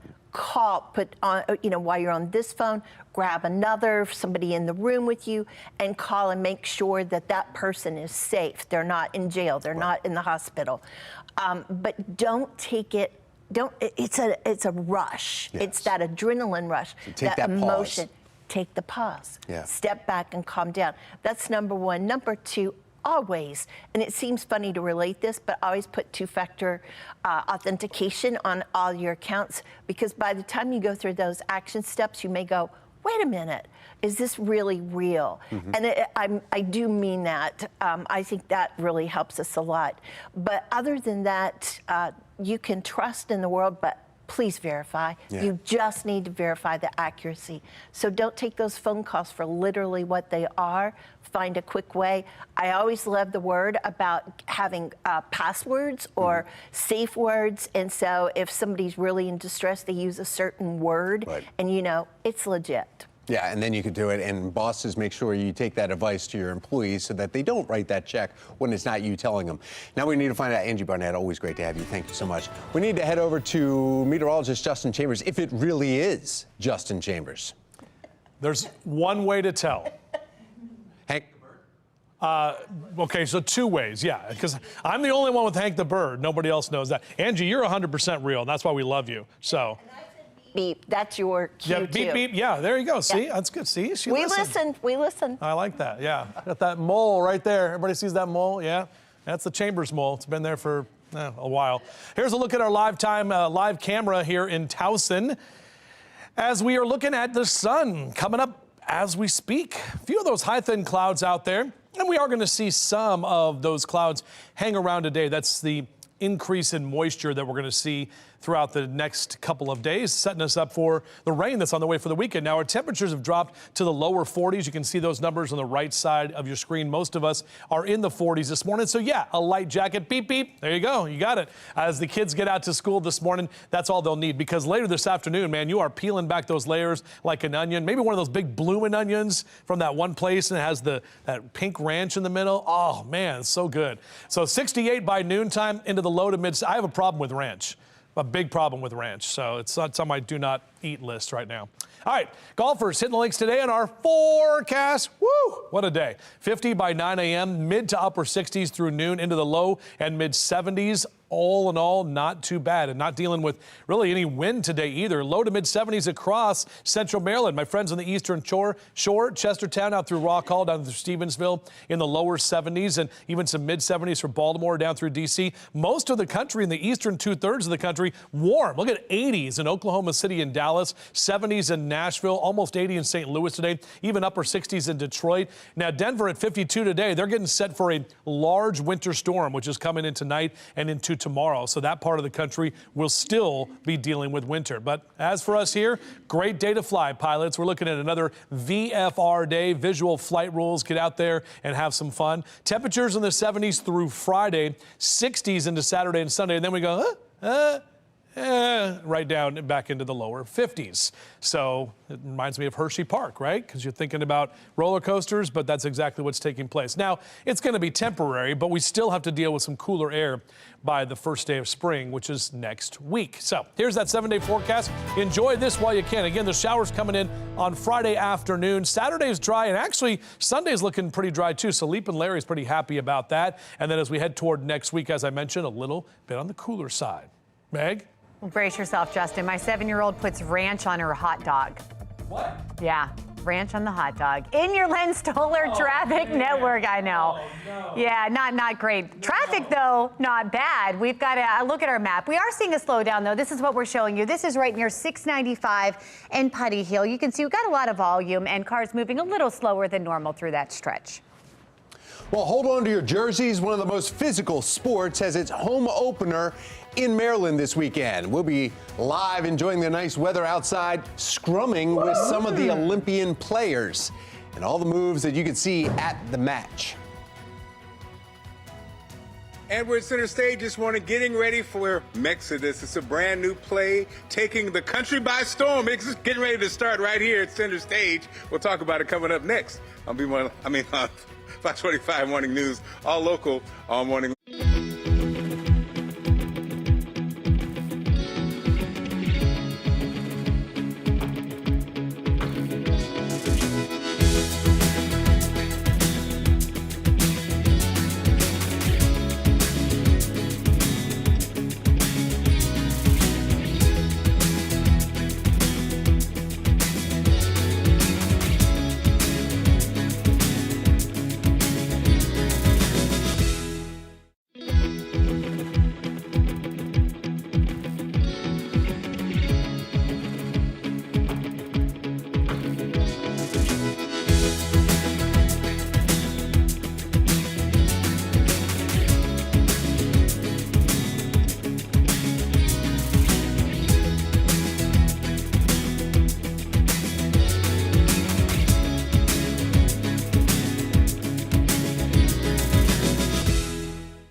7:25, and this new musical combines history, or historical information, with hip-hop and dance to tell a powerful, sometimes forgotten story. We have Mark Clark. He is live at Baltimore Center Stage talking with the creative minds behind Mexodus and how you can get out and see it. Mark, tell us more. Well, I have David is right here with us. David, we're excited about this that we're mentioning as they're telling us to set up, combining history, music, hip-hop, a whole bunch of things. Tell us about this production. Absolutely, yeah. So Mexodus is a world premiere two-person live looped musical that tells the story of the Underground Railroad that led south into Mexico, which I had not heard about before even hearing about this piece. And Brian and Nigel, the two show creators, they had first heard this story in 2020. They met once, and then the world shut down. And then over the course of the pandemic that year, they were virtually creating music and sending it back and forth, and they would release a song a month and recorded music videos virtually. Wow. And all the while, the world, that was shut down, the racial reckonings were happening in this country, and these two men, like the two characters that we meet in this play, were writing their own futures, right? And so over the last 4 years, we've been developing the piece, and we're here now at Baltimore Center Stage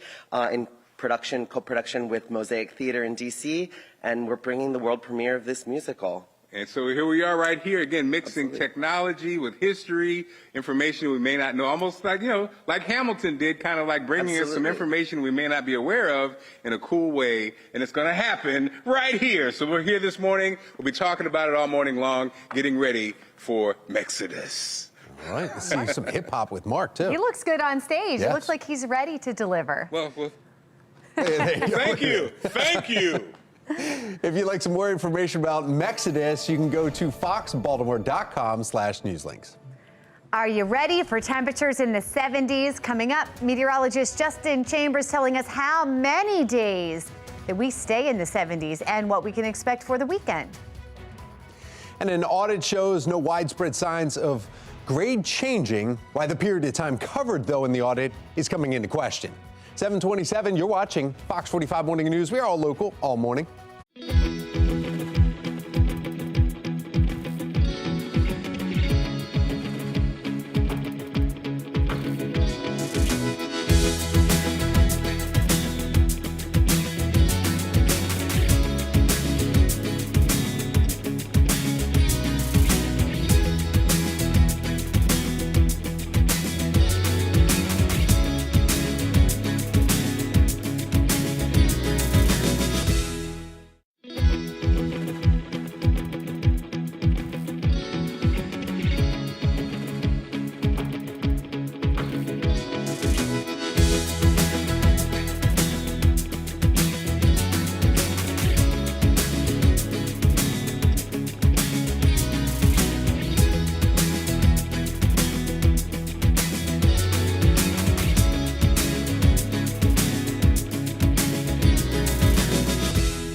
Live from WBFF in Baltimore, this is Fox 45 Morning News.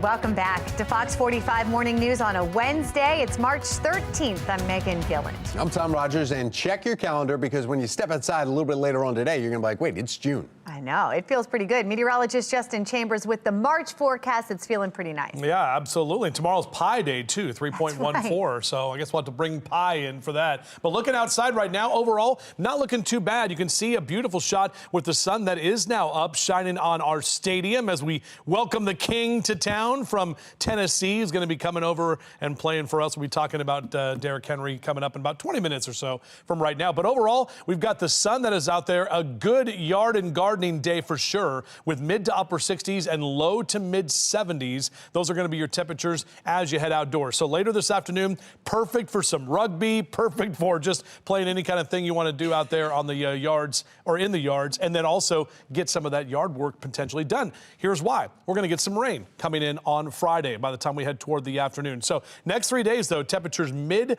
to upper 70s, and some of us tomorrow and Friday could actually get close to that 80-degree mark, which is crazy to say for the fact that we're still in March. Now, March isn't over yet, and we still have to deal with some cooler temperatures. We'll talk about when those numbers roll back in coming up in a few minutes from right now. How we rolling on the roads, Tom? Not bad, except for one semi. Their Lens Solar Traffic Network, you're taking a live look right here. This is 95 southbound, and a semi rolled off of the highway there. And the flashing lights are causing a slowdown. This is it. This is the only issue that to report throughout the entire Baltimore region. Otherwise, you have to travel west of Frederick to find any accidents that are happening on the roads here. Now to your session 2024 coverage. State senators demanding transparency from the Department of Juvenile Services, proposing a policy that would require the department to be more open about the children under its supervision. The bill calls for DJS to submit reports on each child who was shot, killed, or who shot someone else. The department would also be required to report how it responded to those incidents. Senator Corey McCray, sponsoring this bill, is stating that the frustration stems from a strained relationship with DJS Secretary Vincent Ciraldi. When our young scholars are engaged or involved in something, whether it's a shooting, non-fatal shooting, or homicide, it's our responsibility as adults to make sure that we're thinking about what does the after action, how are we wrapping our arms around these young scholars, and how do we make sure that they have the tools and resources to be able to move forward. Are you hopeful that DJS will comply and that there will be a report by December 1st? I believe that they'll comply, and I think that we'll be in a better situation. We get the same type of information for adults with Department of Public Safety. I think that we can move in a better posture with DJS and our juveniles. Well, the Senate could vote on a proposal as early as the end of this week.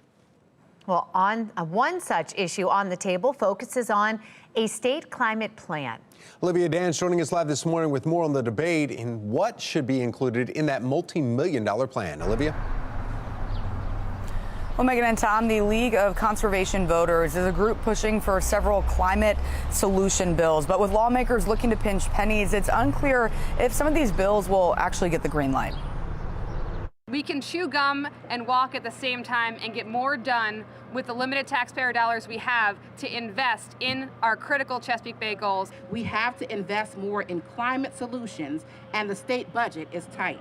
We can't afford to keep throwing our money away on trash incinerators. From the Brighter Tomorrow Act to the Reclaim Renewable Energy Act, calling to stop classifying burning trash as renewable energy, or even the Watershed Act, the concern is how to pay for these plans given the state's billion-dollar budget deficit in just a few years, especially as the State Department of Environment rolling out a plan for clean electricity for all Marylanders by 2035 is among other climate change proposals. The problem, though, the $1 billion price tag. But the reality is that Maryland lawmakers already committed the state to moving on some of these climate goals, like reaching 100% clean energy by 2035. Now, to serve as a down payment of sorts, Governor Wes Moore setting $90 million aside for the state's climate goals in the state budget. That budget proposal is likely to change, though, and so far it's unclear if that down payment will be realized this year. The big deadline in front of us is 2031, which is 9 years away, and the Maryland General Assembly set that goal. So if we're going to achieve that goal, we've got a lot of work to do. Now, most of these clean energy bills are stuck in committee, and next week is crossover day. So without action on these plans soon, then these bills could be dead. But for now, reporting live in Baltimore, I'm Olivia Dance, Fox 45 Morning News.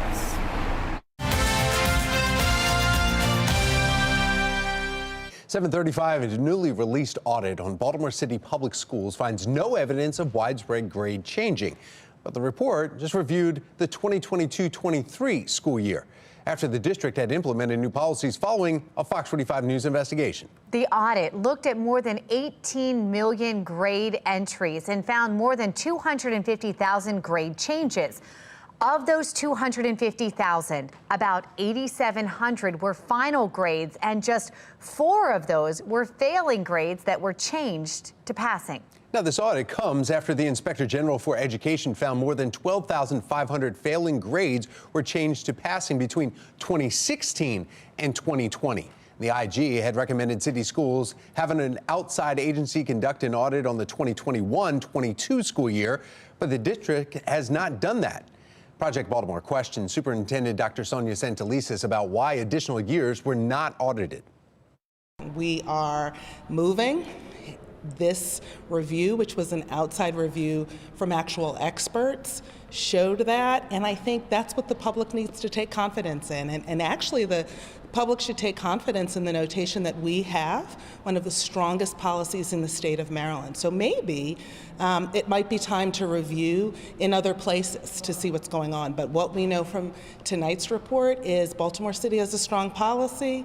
We're improving, and we're really glad that outside experts found that. Was so was the IG wrong in his report from 2016? You would have to, you'd have to ask him, Chris. But have a great night. It's been a long I'm just saying, do you feel that?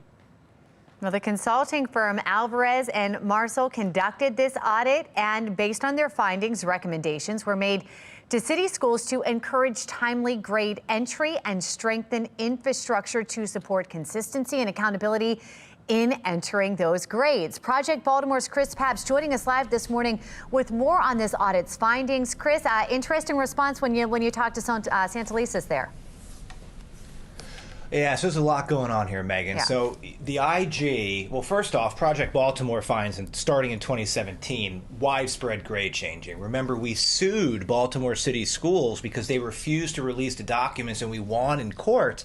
And we saw, after winning and getting the documents, that this was widespread. The IG does a report and finds 12,500 improper grade changes from failing to passing between 2016 and 2020. He suggests, the IG does, that Baltimore City Schools audit those years.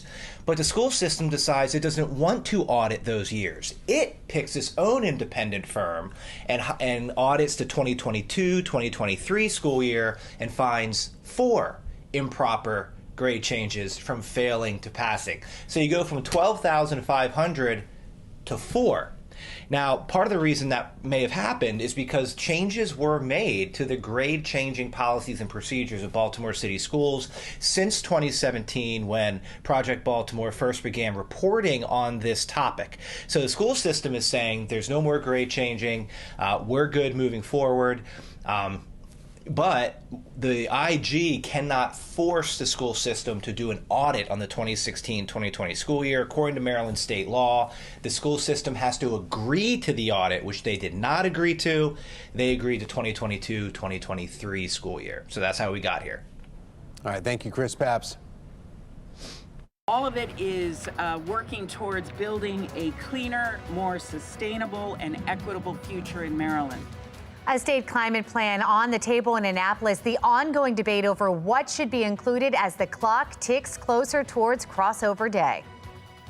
Baltimore's fire union facing some backlash after directing a derogatory term at a mayoral candidate.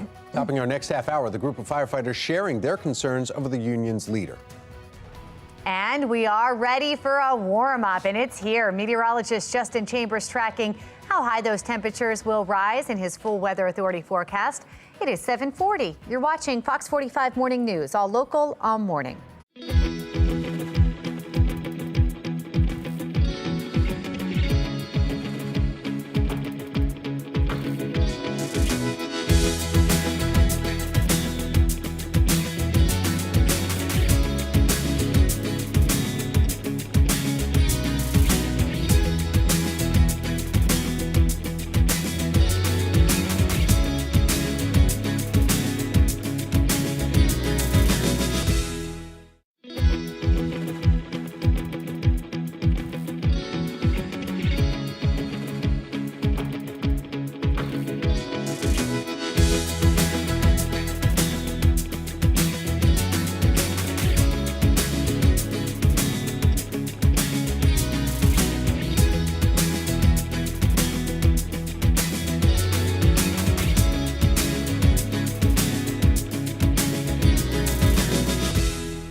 18 minutes in front of 8 o'clock on your Wednesday morning. Looking out over the Inner Harbor. Sun is out and looking good. Just a few of those high, thin clouds that are going to be hanging around through the day today. Some upper level moisture that we're going to be dealing with. And that's going to set us up later this week for some rain showers to roll in. But overall, if you do want to get out for a run or a jog, not too bad. Maybe a little on the cool side over the next couple of hours with 40s and lower 50s. And we're going to see those numbers top out in the mid 70s today. Overnight lows drop into the 50s and then upper 70s by tomorrow.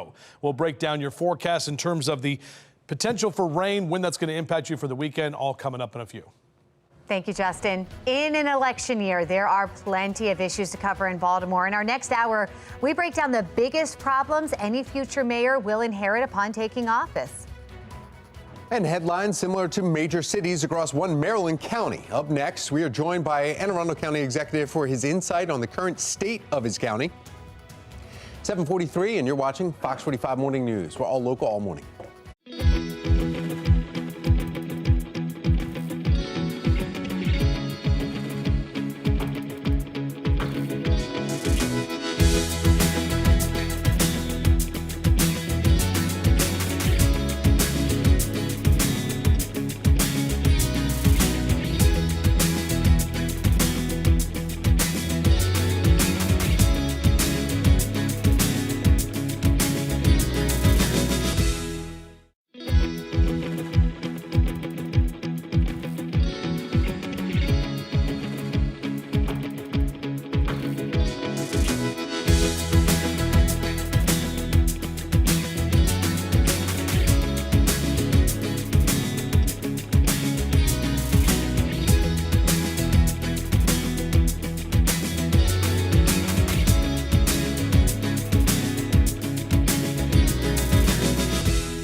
.726, and from youth gun violence and auto thefts to Narcan vending machines and lead pipe mapping, Anne Arundel County headlines appear similar to major cities across the U.S. Joining us this morning, Anne Arundel County Executive Stuart Pittman.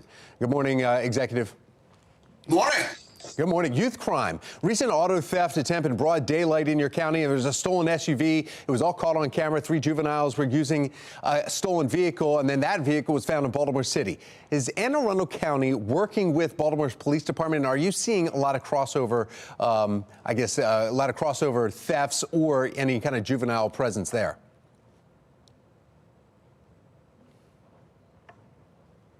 Oh, it looks like the county executive is frozen on us. County Executive Pittman, are you there? Can you hear me? Yeah, now we have you. It looks like it froze for a second. Yeah. We actually just had a power outage here. But, okay. Yeah. So, but I think I'm on now. Okay. Yeah. So yeah, your question was about the youth violence and working with the Baltimore City Police Department, and the answer is absolutely yes. In fact, a recent incident where there was actually a murder, and the suspects drove into the city, and our helicopters and the Baltimore City helicopters were both cooperating and apprehended that suspect quickly. So that was one issue right there with the youth crime. So dealing with it, a lot of other counties are saying, well, they're saying Baltimore City is bleeding over. Is there any Anne Arundel County, Baltimore City police kind of agency crossovers or a force or a task force, though, that are working on the youth crime issues? Yeah, I mean, there's constant communication. We have agreement with the Baltimore City, and you can't hear me. Okay. No, we're good. We've got you. Okay. Yeah. And in fact, I mean, as you know, the Brooklyn home shooting is right across, just about a block and a half from the county limits. And Brooklyn Park and Brooklyn and the city work together. We have community groups that work together. We have pastors working together, and we do some of our violence prevention work together as well. Okay, Executive, real quick for you then, can you tell us a little bit more about, there are now Narcan vending machines that are free to the public to use. There's also some other things in there. We're talking about test strips, face masks, and COVID-19 tests that are in there. Where can we find them, and why is Anne Arundel County now doing that? I know a lot of other agencies across the country are doing it. Yeah, you know, we're doing it at libraries, we're doing it at community centers, we're doing it at places, at health department facilities as well. And yeah, the idea is that you can't necessarily tell somebody that they have to become free when they're addicted. And so in the meantime, we want to stay connected to them as much as possible, and providing these things saves lives so that they live another day and eventually get to the point where they can go into treatment. So it's all about connecting our health department facilities with folks who eventually are going to come around and who need the help. Anne Arundel County Executive Stuart Pittman, thank you so much. We appreciate your time. All right, thank you. Thanks. That are going to be warmer today by about 3 or 4 degrees than what we saw yesterday. Overall, we did sneak into the lower 70s yesterday afternoon. We have some high, thin clouds out there with the sun that is now up on your Wednesday. Overall, we're just 15 days out until opening day. The O's have about 10 games left down there in Florida. By the way, the best record in spring training through the entire Grapefruit and Cactus League. I know they're just the fake games, but either way, looking good, and hopefully we can carry that into the brand new season. HD radar is all quiet here up and down the East Coast. Really not much to get in your way. And you can see our rain chances really don't pick up until Friday. Maybe a slight chance of some rain on Sunday. Newest models are looking drier on Sunday right now, but Friday is going to be our next weather maker. So a couple of more dry days that are going to be left for us here. Owings Mills next hour will be in the mid 40s and temperatures through noon. Great day to have lunch outdoors. Mid to upper 60s. We'll keep those 60s and 70s going into the 2 and 3 o'clock hour and climb to the mid 70s for a lot of us. Check some of these numbers here in your neighborhood. Eldersburg at 72, same number Reisterstown down through Catonsville, 75 for Canton and Fells today. Lower 70s for you there in Dundalk, Essex, and Middle River. Numbers as well for you in the lower 70s for Hartford and Cecil counties. Bel Air and Aberdeen up in the northeast, even Elkton at 73 today. And my friends on the eastern shore, maybe just a little cooler near the water at Rock Hall and Chester, but right near 70 degrees with a lot of lower 70s for Chestertown down through Easton all the way out through Denton as well. Now take a look at our future scan. So we're dry today. Notice those clouds, excuse me, will pick up just a little bit. And mainly it's going to be the upper level clouds that'll be moving in as that moisture starts to roll through. We do have another cold front that's going to be coming through late Thursday night into Friday. Some of the models want to bring some showers in Friday morning. Most of that rain is going to be Friday afternoon into the evening time. So we are going to have some wet weather as we get into at least part of your St. Patrick's Day weekend. So 7-day forecast, numbers stay in the 70s through Friday. We're back to the mid to upper 60s on Saturday and Sunday. And notice quite a bit cooler as we head toward the middle of next week. And thank you. Making its debut right here in Maryland, The Dance, celebrating women creators and telling a powerful story. We're going to have a special live performance live in studio coming up later this morning. Well, speaking of some fancy footwork, yeah, not too fancy, mainly runs over everybody. The Ravens have their new running back. Details of the reported deal and what the flock is getting in, Derrick Henry. First, we are barreling into this work week here, and we need a little pick-me-up. Yeah, we do. We'll just follow the king into a nice, well, run over everybody for a coffee break.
In your Sports Unlimited news, we are taking you live to M&T Bank Stadium, otherwise known as King Henry's Newcastle. In case you missed it, Tuesday afternoon, the Ravens reportedly landed free agent running back Derrick Henry, also known as King Henry, on a 2-year deal worth a reported $16 million.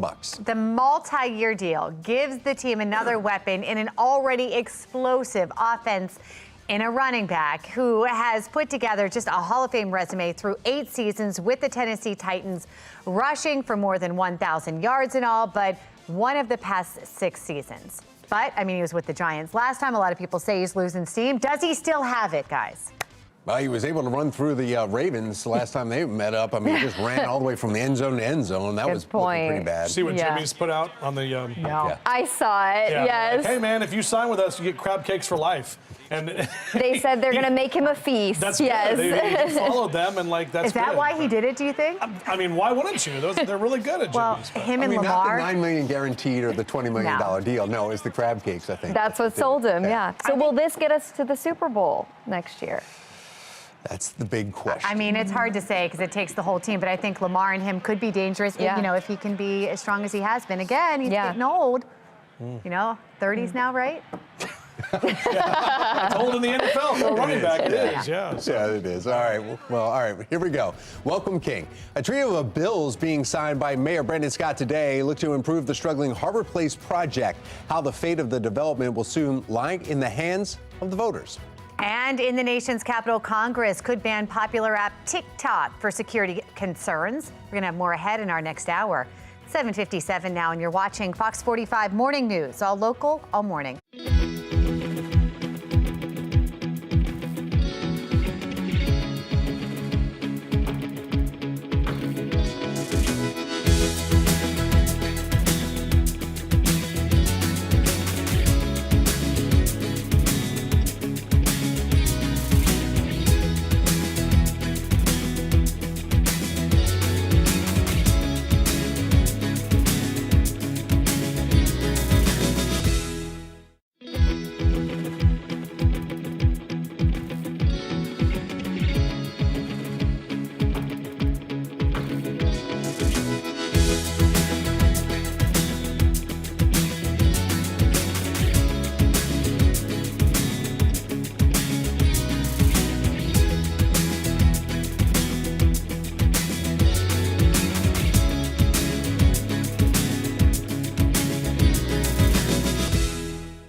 It was appalling. It was disturbing.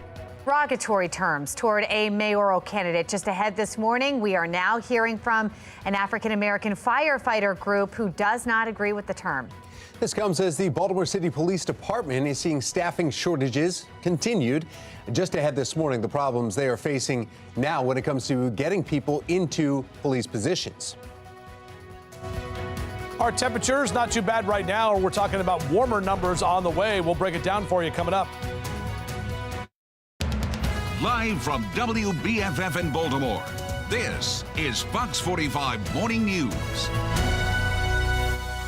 Well, good morning, and thank you for joining us at 8 o'clock on this Wednesday, March 13th. I'm Tom Rogers. Patrice Sanders is the day off. I'm Megan Gilland, and we've got a nice day ahead of us here weather-wise. Yeah, meteorologist Justin Chambers all smiles as he just talks about beautiful weather over the next few days. Yeah, temperatures that are going to be well above average. A lot of us are going to enjoy 70s, a little preview of spring, so you can kind of get in that planting mood if you'd like. We know there's still cold air that has to get through the rest of March, but overall, we're going to enjoy it today while we can. Looking out over looking out over the stadiums, excuse me, right there, you can actually see M&T Bank Stadium from our Toyota Inner Harbor Sky Cam. 40 your temp in Baltimore right now, 47 in Brooklyn Park, 38 in Rosedale. So numbers have dropped just a little bit, and we'll see those numbers that eventually will go back up. So grab a jacket as you head out right now. Sunglasses for sure. We don't really need the umbrella until we get into Friday. Back with your full forecast. We'll do that in just a few. Taking a look at your Lynn Solar traffic network, and the biggest ordeal we have, 97 at 695 shut down because of a major collision. Now, they have 3 or 4 ambulances and a lot of different flashing lights throughout there, so you're being directed on to 695. 97 shut down because of multiple vehicle accidents, and it's causing some backups for miles northbound on 97. Right when you're getting to the loop, it's also causing some issues when you look at it on the other side of the loop. You can see it on the map right there on the south part of that, in that red dot right there. The camera is not showing the issue, but there's a lot of flashing lights and vehicles in 2 different directions here on the northbound lanes. Continuing coverage this morning, we are hearing from another group this morning outraged over comments made by the Baltimore City Fire Union about mayoral candidate Sheila Dixon. Vulcan Blazers, that's an African-American fraternal organization representing more than 300 full-time firefighters and paramedics, is now criticizing the note or the email that was written calling Dixon a mutt. Certainly they could have used a better term than mutt to describe Miss Dixon or any other female or any other candidate. It was the only time we ever heard the word mutt was when describing a dog. Mayoral candidate Dixon says the comments speak more of the writer's character than her. As the first African-American woman who was elected to the city council and the first woman mayor elected, this is nothing new. You know, I have faced attacks of this nature throughout my career. And to use derogatory terms like that, I think, is degrading, and it just reflected of those individuals who sent the letter out. The fire union made the comments in an email to Baltimore County firefighters Friday, asking them to attend Monday's endorsement announcement for current Mayor Brandon Scott. Olivia Dance joining us live this morning with more on the fallout. She's standing in front of a firehouse this morning for us. Olivia? Yeah, Megan and Tom, despite the fire union being critical of the Scott administration, Baltimore firefighters all across the city now are endorsing Mayor Brandon Scott. But this morning, Bill Jones, president of the Vulcan Blazers, is questioning that endorsement and an email sent by fire union president Joshua Fannin. The Vulcan Blazers represent more than 300 full-time firefighters and paramedics in the city. During their monthly meeting, an email written by Fannin and sent to John Sabega, president of the Baltimore County Fire Union, was top of mind. In the email obtained by FOX45 News, Fannin invited members of the Baltimore County Fire Union to Monday's event where the city union endorsed Mayor Scott. That email reads in part, quote, "The Baltimore locals are engaged in an epic struggle this election year, 2024, between a fire department friendly incumbent and a mutt of a past mayor," end quote. Now, Fannin says that he meant no harm and only used a word commonly used in the fire service, saying that a mutt is someone or thing that will abuse or mistreat a firefighter. But the word is triggering reaction from mayoral candidate Sheila Dixon. Again, to me, it's more derogatory, and you know, I just believe in taking the high road. For Jones at the Vulcan Blazers, it's a troublesome word, and he's questioning the fire union's endorsement of Scott. Take a listen. It was appalling. It was disturbing. And it looks like the communication that they sent out was to someone in Baltimore County to come in and give them a hand, because apparently the demographics they were looking for in support of Mr. Scott wasn't what they were getting. And of course, you can read that full email sent by Fannin on our website, foxbaltimore.com. But for now, reporting live in Baltimore, I'm Olivia Dance, Fox 45 Morning News. Thank you, Olivia. The Vulcan Blazers aren't the only ones upset with that wording. Fox 45 News spoke with one county firefighter who wants to remain anonymous about her concerns over the email. As a woman, it kind of puts me in the terms of thinking of, first of all, a mutt tends to be an undesirable dog. And then on top of that, it reminded me of B-word. Like, it's a derogatory term that just, like, it's. Well, when it comes to the endorsement, it's a change in messaging from the fire union, which has been critical of the Scott administration in the past. In fact, less than 2 weeks ago, the union told Fox 45 it did not receive any pandemic relief money from the mayor despite submitting a request. We questioned union leaders about that. About a week and a half ago, you told my colleague you were frustrated that the fire department still hadn't gotten any money from ARPA to help with improvements. How do you square the difference between hearing those frustrations a week and a half ago and now standing with the mayor to endorse him? It was a communication breakdown. I feel like I didn't realize that those funds were being worked on at the time. And now that I know that, that's why we have those funds available, and the mayor's working hard to give us a lot of those ARPA money, so it's definitely going to help us out. Staffing shortages and the frustration it causes has been a problem for years. In 2022, as you look here, first responders complained over the department's radio communications. One person even threatened to drive into the Inner Harbor. Then last year, officials say no ambulances were available when a father called for help while his child was having a seizure. Nixon calls the union's endorsement a political move, claiming it was the city council that approved ARPA funding for the fire department, not the mayor's administration. It's very clear the city council thought about the fire department when they transferred the money. Now we're 2 months away from an election and everything. And so now the mayor's finally working for his agencies and the citizens of Baltimore. So the voters have to make decisions and choices. And it's very clear that he's fighting to keep his job. Fox 45 News will continue following any new developments in this story. You can find our complete coverage online at foxbaltimore.com. Following Super Tuesday, the not so surprising nominations for both parties. Ahead in our live center, the breakdown of Trump and Biden's wins. Several climate solution bills sitting in the General Assembly are failing to get the attention they deserve, according to climate advocates. The disconnect lawmakers have when it comes to money going towards the plans. Temperatures on the cooler side right now, but don't you worry, we're going to be warming up nice this afternoon, nicely, I should say.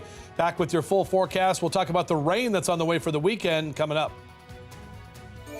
And let's take a look at our Len Stoller traffic network before we head to break here. We've got an incident to report in Glen Burnie. This is 97 between exit 17. We've got multiple vehicles now involved in this. You can actually see that at one point there were emergency vehicles on scene right there trying to clear the situation. Expect some slow moving vehicles through that stretch.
The stage is now set for the 2024 presidential race. Following Tuesday's primaries, both Donald Trump and Joe Biden are clinching the nominations for their parties. Yeah, set to face off again this November. First time happening since the 50s, I believe. We want to go over to Shannon Lilly to the Live Center with the overnight development. Shannon? Yeah, and we are starting, guys, with a live look over the White House, where it is official this morning. Voters in this year's election are looking at a Biden-Trump rematch. Both candidates secured enough delegates in last night's primary contest to become their party's presumptive nominees for president.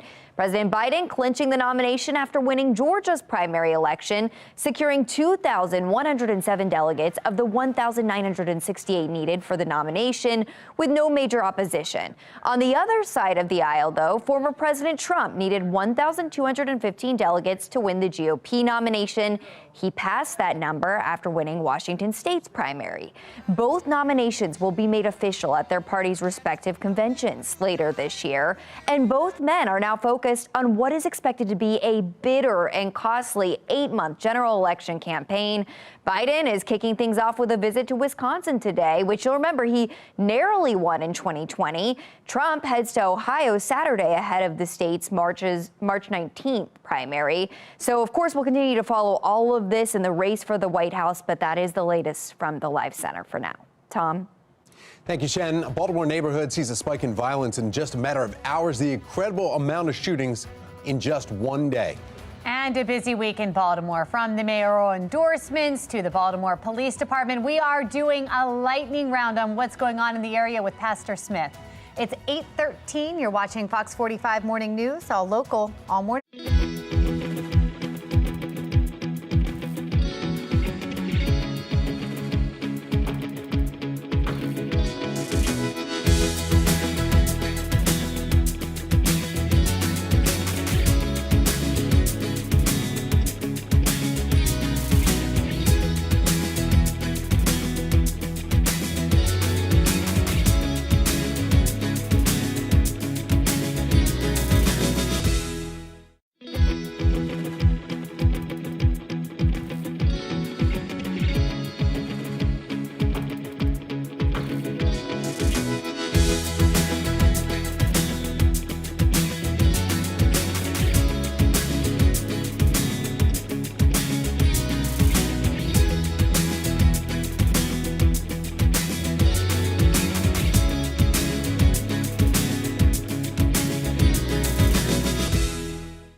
In a city in crisis, it is an election year, and that means fiery debate over how to fix some of the issues plaguing Baltimore. This morning, we have lifelong Baltimore resident Pastor P.M. Smith joining us live to weigh in on three of the biggest topics being discussed right now. We want to begin with the mayoral race. Good morning, first of all, Good to morning. you. Thanks for being here. Excellent. Just heard from the City Fire Union now endorsing Mayor Brandon Scott, referring to candidate Sheila Dixon as, quote, a mutt of a past mayor. Talking a lot about this. What's your reaction when you heard that? Number one, desperate. The mayor's desperate. He's buying votes. The guy speaks for the union. I don't believe he speaks for the membership. I agree with Mr. Bill Jones, the Vulcan Blazers, who says, hey, you're name calling. It's easy to speak to a mic rather than a person. And all I'm going to remember about the endorsement is one word, mud. And until Brandon Scott disavows that term and stands up to that union speaker, that's all I'm going to remember. Wonderful That's an interesting endorsement. point. Do you think that Mayor Scott would come out and comment or just hope that moves away? No. He's got to say something. He's not going to check him for calling her a mutt, and I will not forget, and we should not forgive. Well, I want to switch gears from the fire union to the Baltimore Police Union. We know the leader urging officers really to think about their future, citing the fact that they're 700 officers short. And they are asking, quote, will you continue to run yourselves into the ground for a mayor that clearly does not respect you? What message does that send to the current leadership? Well, we have to go back to 2015, Freddie Gray, Miss Rawlings Blake. When you tell the lawful authority to stand down, the unlawful authority stands up.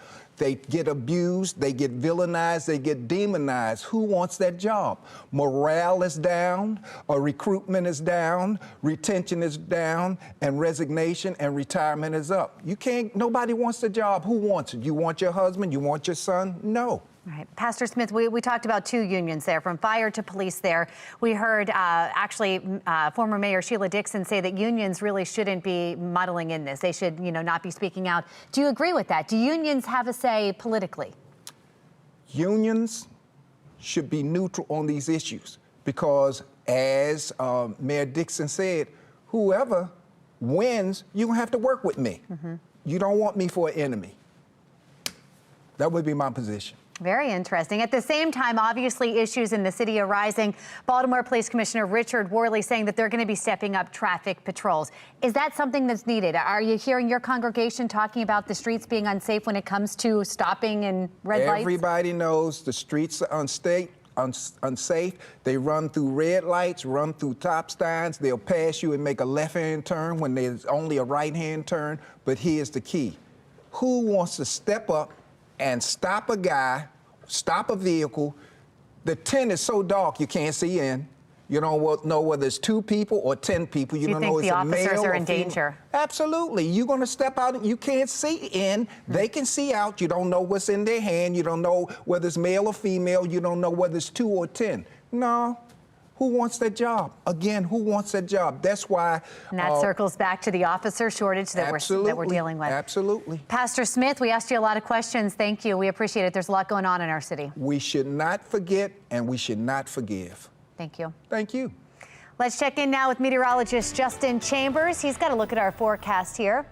Yeah, temperatures are going to continue to be well above average. We've got another day, friends, in the 70s. Lower 70s yesterday. We're going to get to the mid 70s for a lot of us today. A little cooler near the water and looking out over the Inner Harbor. We still have some of those high, thin clouds that are going to be around today. So not the crystal clear blue skies, but overall temps are going to feel pretty nice. We're dropped to 40, the coldest point of the morning so far at BWI Thurgood Marshall. A little westerly wind, about 3 to 5 miles an hour. Hank the Bird is ready for it, though. He's ready for spring.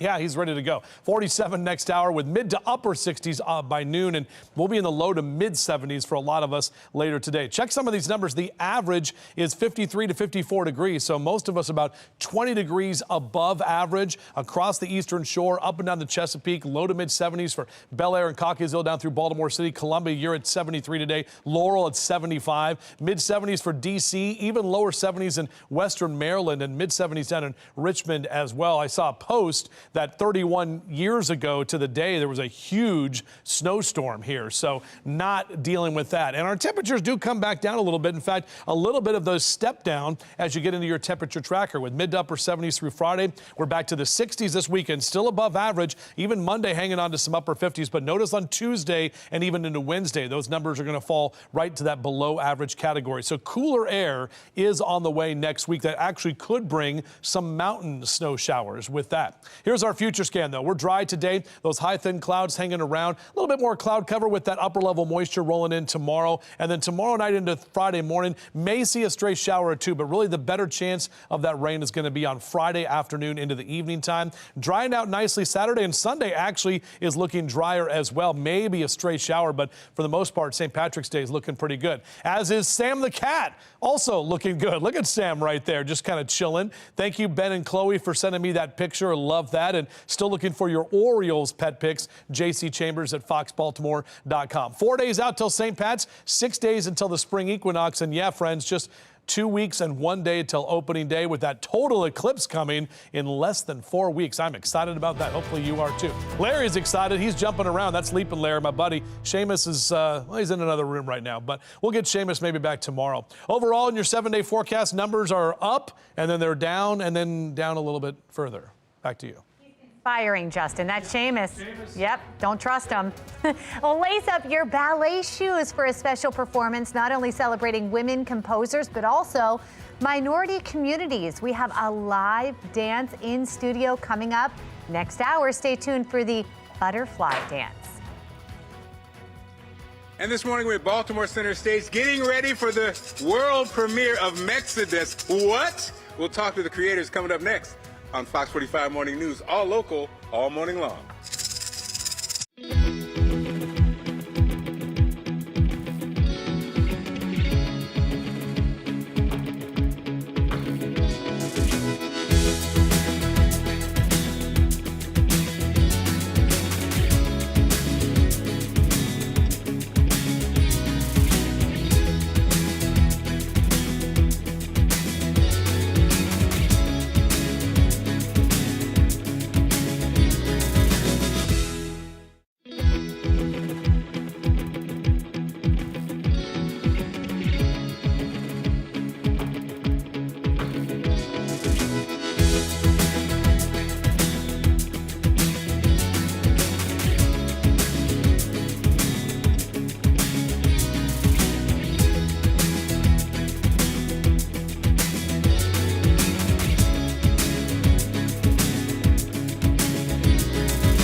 If you loved Hamilton, you're going to love Mexodus. Yeah, Mark Clark is live at Baltimore Center Stage with the creatives behind this new musical. Mark.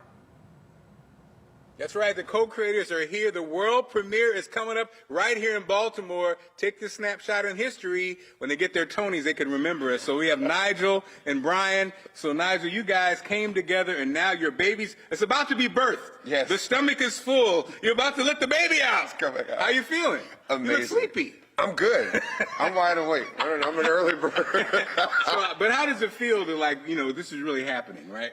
Surreal. Like I keep flashing forward in my mind to like Thursday night when my mom and my aunt are here, and they're like, "Yo," because I've been telling them about this, but they don't really know. I mean, they can hear like a song or two, but they don't really know what's going on. Wow. So like to see that, to watch them see, oh, that little boy in Pampers. Come on now. Like, you know, singing stuff that he wrote, and I'm sure. Well, and so Brian, again, I love the fact you guys came together. You did this basically virtually a lot of the time because of COVID. Definitely. Was there ever a time you were like, I don't really like Nigel that much? Did you guys work? No, but it was it's kind of an experiment. I've never done it, right? Yeah, exactly. We're going to write a play together. We should know each other, but we didn't. But luckily, it turned out to be a nice and beautiful collaboration, and we're like brothers. Well, as we wrap this segment up, man, you know, tell people what's happening, because this is the world premiere coming up. This is the world premiere of Exodus. It's a remix history lesson on the Underground Railroad that led south here at Baltimore Center Stage. We're gonna basically like blow it up with some hip hop music. Okay, we got more. We're gonna see these guys later on in the show, guys. So again, it's going down. Baltimore, the birth is happening here.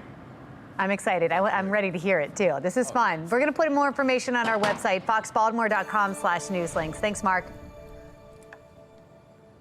Investment today, in some ways, is a cost saving from a deferred investment in 5 years.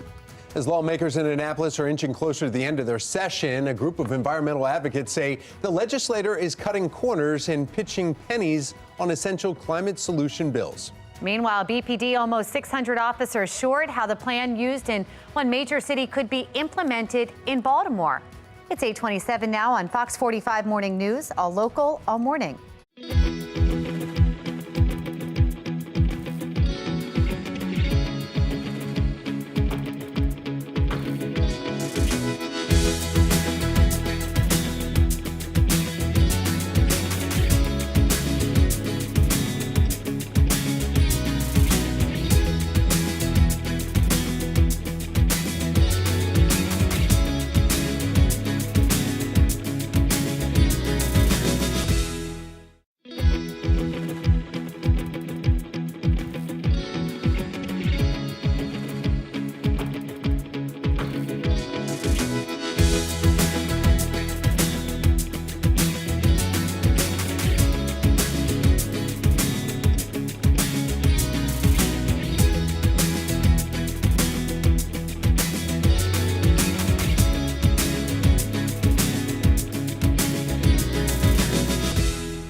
Live from WBFF in Baltimore, this is Fox 45 Morning News. Welcome back. It is 8:30 on this Wednesday, March 13th. I'm Shannon Lilly. I'm Tom Rogers, and we want to find out exactly just how warm and nice it is going to be for the next few days. A little bit of rain, too. Yeah, it was so nice yesterday. So let's go over to meteorologist Justin Chambers. Is it going to be just as nice today? Yeah, a little bit warmer today. Ooh, we have a little bit more that. cloud cover that's already out there right now, guys. So we're not going to be talking about those crystal clear blue skies. In fact, you can see slightly overcast, not low clouds or anything like that. Just some more moisture that is in the upper levels of the atmosphere, obscuring what we're going going to see of the sun today. But overall, we're still going to warm up very nicely. In fact, a mild Wednesday morning leading to warmer afternoons ahead, plural, because not only today, but even into tomorrow and Friday as well, even though we're tracking some of that rain as we head closer to the weekend. On your out and about cast, we'll get back to the upper 40s next hour, mid 50s through 10 a.m. and then on our way to the 60s and even low to mid 70s. Should top about 75 today with upper 70s on the way into Thursday and Friday. Back with your full forecast. We'll track that rain and how it's going to impact you for the weekend coming up. 8:31 in your session 2024 coverage. State senators are demanding transparency from the Department of Juvenile Services, proposing a policy that would require the department to be more open about the children who are under its supervision. The bill calls for DJS to submit reports on each child that is shot, killed, or who shot someone else. The department would also be required to report how it responded to those incidents.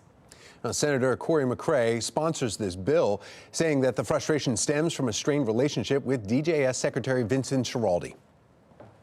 When our young scholars are engaged or involved in something, whether it's a shooting, non-fatal shooting, or homicide, it's our responsibility as adults to make sure that we're thinking about what does the after action, how are we wrapping our arms around these young scholars, and how do we make sure that they have the tools and resources to be able to move forward. Are you hopeful that DJS will comply and that there will be a report by December 1st? I believe that they'll comply, and I think that we'll be in a better situation. We get the same type of information for adults with Department of Public Safety. I think that we can move in a better posture with DJS and our juveniles. The Senate could vote on the proposal as early as the end of this week. Another plan on the table lawmakers hope to address focuses on climate. Yeah, Olivia Dance is joining us live this morning with more on the debate on what should be included in this multi-million-dollar plan. Olivia. Well, Shannon and Tom, the League of Conservation Voters is a group pushing for several climate solution bills, but with lawmakers looking to pinch pennies, it's unclear if some of these bills will get the green light. We can chew gum and walk at the same time and get more done with the limited taxpayer dollars we have to invest in our critical Chesapeake Bay goals. We have to invest more in climate solutions, and the state budget is tight. We can't afford to keep throwing our money away on trash incinerators. From the Brighter Tomorrow Act to the Reclaim Renewable Energy Act, calling to stop classifying burning trash as renewable energy, or even the Watershed Act, the concern is how to pay for these plans given the state's billion-dollar budget deficit in just a few years, especially as the State Department of Environment rolling out a plan for clean electricity for all Marylanders by 2035 is among other climate change proposals. The problem, though, the $1 billion price tag. But the reality is Maryland lawmakers already committed the state to moving on some of these climate goals, like reaching 100% clean energy by 2035. Now, to serve as a down payment of sorts, Governor Wes Moore is setting $90 million aside for the state's climate goals in the state budget. That budget proposal is likely to change, though, and so far it's unclear if that down payment will be realized this year. The big deadline in front of us is 2031, which is 9 years away, and the Maryland General Assembly set that goal. So if we're going to achieve that goal, we've got a lot of work to do. Now, most of these clean energy bills are stuck in committee, and next week is crossover day. So without some action on these plans soon, the bills could be dead. But for now, reporting live in Baltimore, I'm Olivia Dance, Fox 45 Morning News. Thank you, Olivia. In a city in crisis, recent violence in Baltimore City leaves residents on edge. Take a look at this. This is a map of multiple violent crimes over the past 48 hours. In total, 6 people have been shot. 3 of those victims died. Police are now investigating a shooting that left a 33-year-old man dead while walking near Patterson Park in Butchers Hill. Witnesses say a group fired several rounds and then sped away, leaving the victim to die at Chester and Baltimore streets. This is the 3rd homicide in the city's Southeast District in the past 48 hours. Around 8 Monday night, police say a 42-year-old man was shot in his head right on Pulaski Highway. Just before noon yesterday, officers found another man shot dead on North Glover Street. Residents reacting to this violence. I think it's absolutely mind-blowing that a potential murder could have been in this neighborhood. It does leave my anxiety to be very high at this point. So far, no arrests have been made. Anyone with any information on any of these shootings is urged to contact police. As Mayor Brandon Scott continues to tout a reduction in citywide homicides and shootings, BPD's latest data sheet is revealing quality of life crimes continue to rise compared to this time last year. According to BPD, burglaries are up 6%, robberies up 20%, and property crimes up 27%. Auto thefts are up almost 80%. Law enforcement now blaming staff shortages for the rise, as the BPD is nearly 700 officers short. Unfortunately, right now, the police department, they just simply don't have the resources necessary to commit time and effort to property crimes, quality of life crimes. Because they're short, they have to make certain decisions on their deployment. Well, Baltimore's police department is not alone. Pittsburgh's police force is spread so thin. In a recent press release, actually Pittsburgh City announced officers will no longer respond in person to calls that are not considered in-progress emergencies. Instead, those calls related to crimes such as theft, harassment, burglary alarms will be handled by a new telephone recording unit. 110 officers short. Law enforcement expert and former police officer Melissa Pinkleton believes BPD will have to do something similar and reallocate resources, which still won't make up for the major staff shortages within the department. She also says long-term solutions like increasing salaries and strengthening support from elected officials will go a long way in improving recruitment and morale. This morning on Capitol Hill, a vote on the future of TikTok as we take a live look over the U.S. Capitol, where the world's most downloaded app could soon start disappearing from screens here in the U.S. if lawmakers have their way. In just a few hours, House lawmakers will vote on a bill that would force TikTok's Chinese owner ByteDance to cut ties to China within 180 days, or else face a ban in the U.S. that would impact about 170 million Americans. TikTok has called the bill an attack on users' free speech, but U.S. officials largely agree that the platform poses a major national security risk. However, senators from both parties say they'd like some changes to the legislation. Take a listen.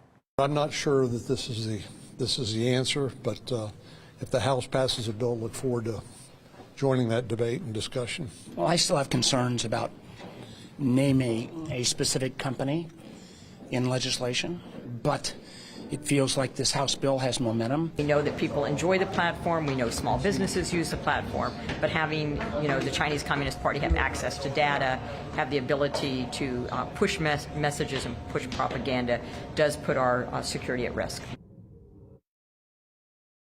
10 a.m. If passed, the bill would then head to the Senate for a vote where its fate remains uncertain. Keep in mind, President Biden has already said that he does support the bill and will sign it into law if passed. That's the latest from our live center. The fate of the struggling Harbor Place development project will soon be in the hands of the voters. Coming up, the bill being signed today. A beautiful day ahead with temperatures in the 70s. Meteorologist Justin Chambers has a great forecast for you, but the next chance for rain is also near. So we'll have more on that as you're taking a live look outside, and it's beautiful out there. It's 8:39. You're watching Fox 45 Morning News, all local all morning. And you can now watch Fox 45 News for free anytime on Amazon Fire TV or Samsung TV Plus.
Happening today, Mayor Scott is set to sign multiple bills into law today at City Hall, one of them being the Inner Harbor Charter Amendment, meaning it will go to voters in November.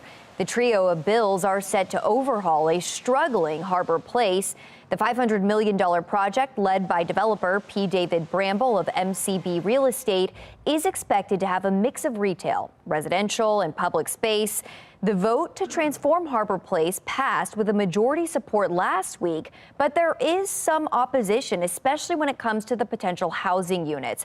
A group called the Inner Harbor Coalition tells FOX45 News it agrees that the space needs upgrades, but feels the current proposal is not the right fit for Baltimore City. Excitement brewing in Charm City as the Ravens add one of the best ball carriers in the league to the backfield with reigning MVP Lamar Jackson.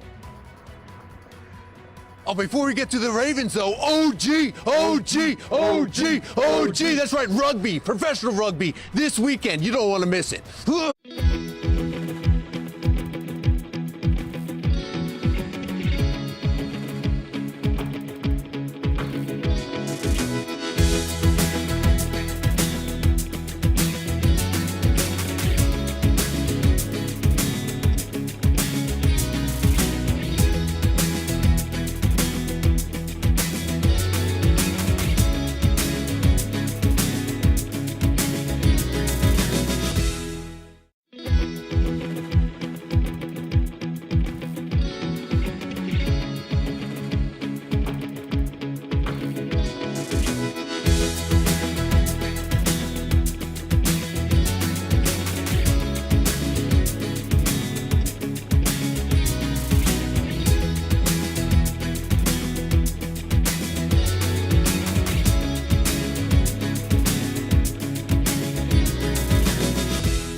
All right, football fans, get ready for something that's even more difficult and more challenging. You know what I'm talking about, rugby. We've got Old Glory here, the professional team that's in Maryland, and they're playing this weekend. In fact, don't take my word for it on a hard-hitting game. If you don't know the rules about rugby, like a lot of us, it's easy to pick up. And this man right here, this is the coach right now and of Old Glory, head coach Simon Cross. Simon, thank you so much for coming to Fox 45. Hey, good morning. Thanks for having us. Excited to be here. Yeah, okay, so now tell us about rugby. Why? I mean, it's an older sport than football, American football, but yet it's that game where you watch it and you're like, oh man, that's, and a lot of guys, it determines whether you're like, are you a tough guy or not if you play rugby or not. Oh, you got to be tough, you got to be fit as well. So it's got a lot of similarities to football. You know, it's run forwards for us, it's pass back, we're trying to score in the end zone. There's lots of tackling, lots of physicality. It's a fast-paced game, and yeah, we've got some tough guys here today. Yeah, Old Glory. In fact, you were just telling me about how tough they are. What did they do this weekend? Well, this weekend we're up in Boston. We played the New England Free Jacks, and yeah, we broke their 13-game home streak, and we beat the champions at the weekend. So you guys are pretty good. good. Yeah, the boys play well at the weekend. The boys, let's bring in some of these boys. They're not light either. In fact, we've got Axel and Jack right here. They're both positions for Old Glory. Thanks so much for coming in. All right, first of all, you guys are pretty lean and mean, right? I mean, it's a game where you have to be fit as anything, just like football players. But one thing you don't have that NFL players always have on them. Yeah, pads. Big difference right there. So tell us about rugby. How do you explain rugby to somebody who's like, I've seen that, but I'm not sure how to play it?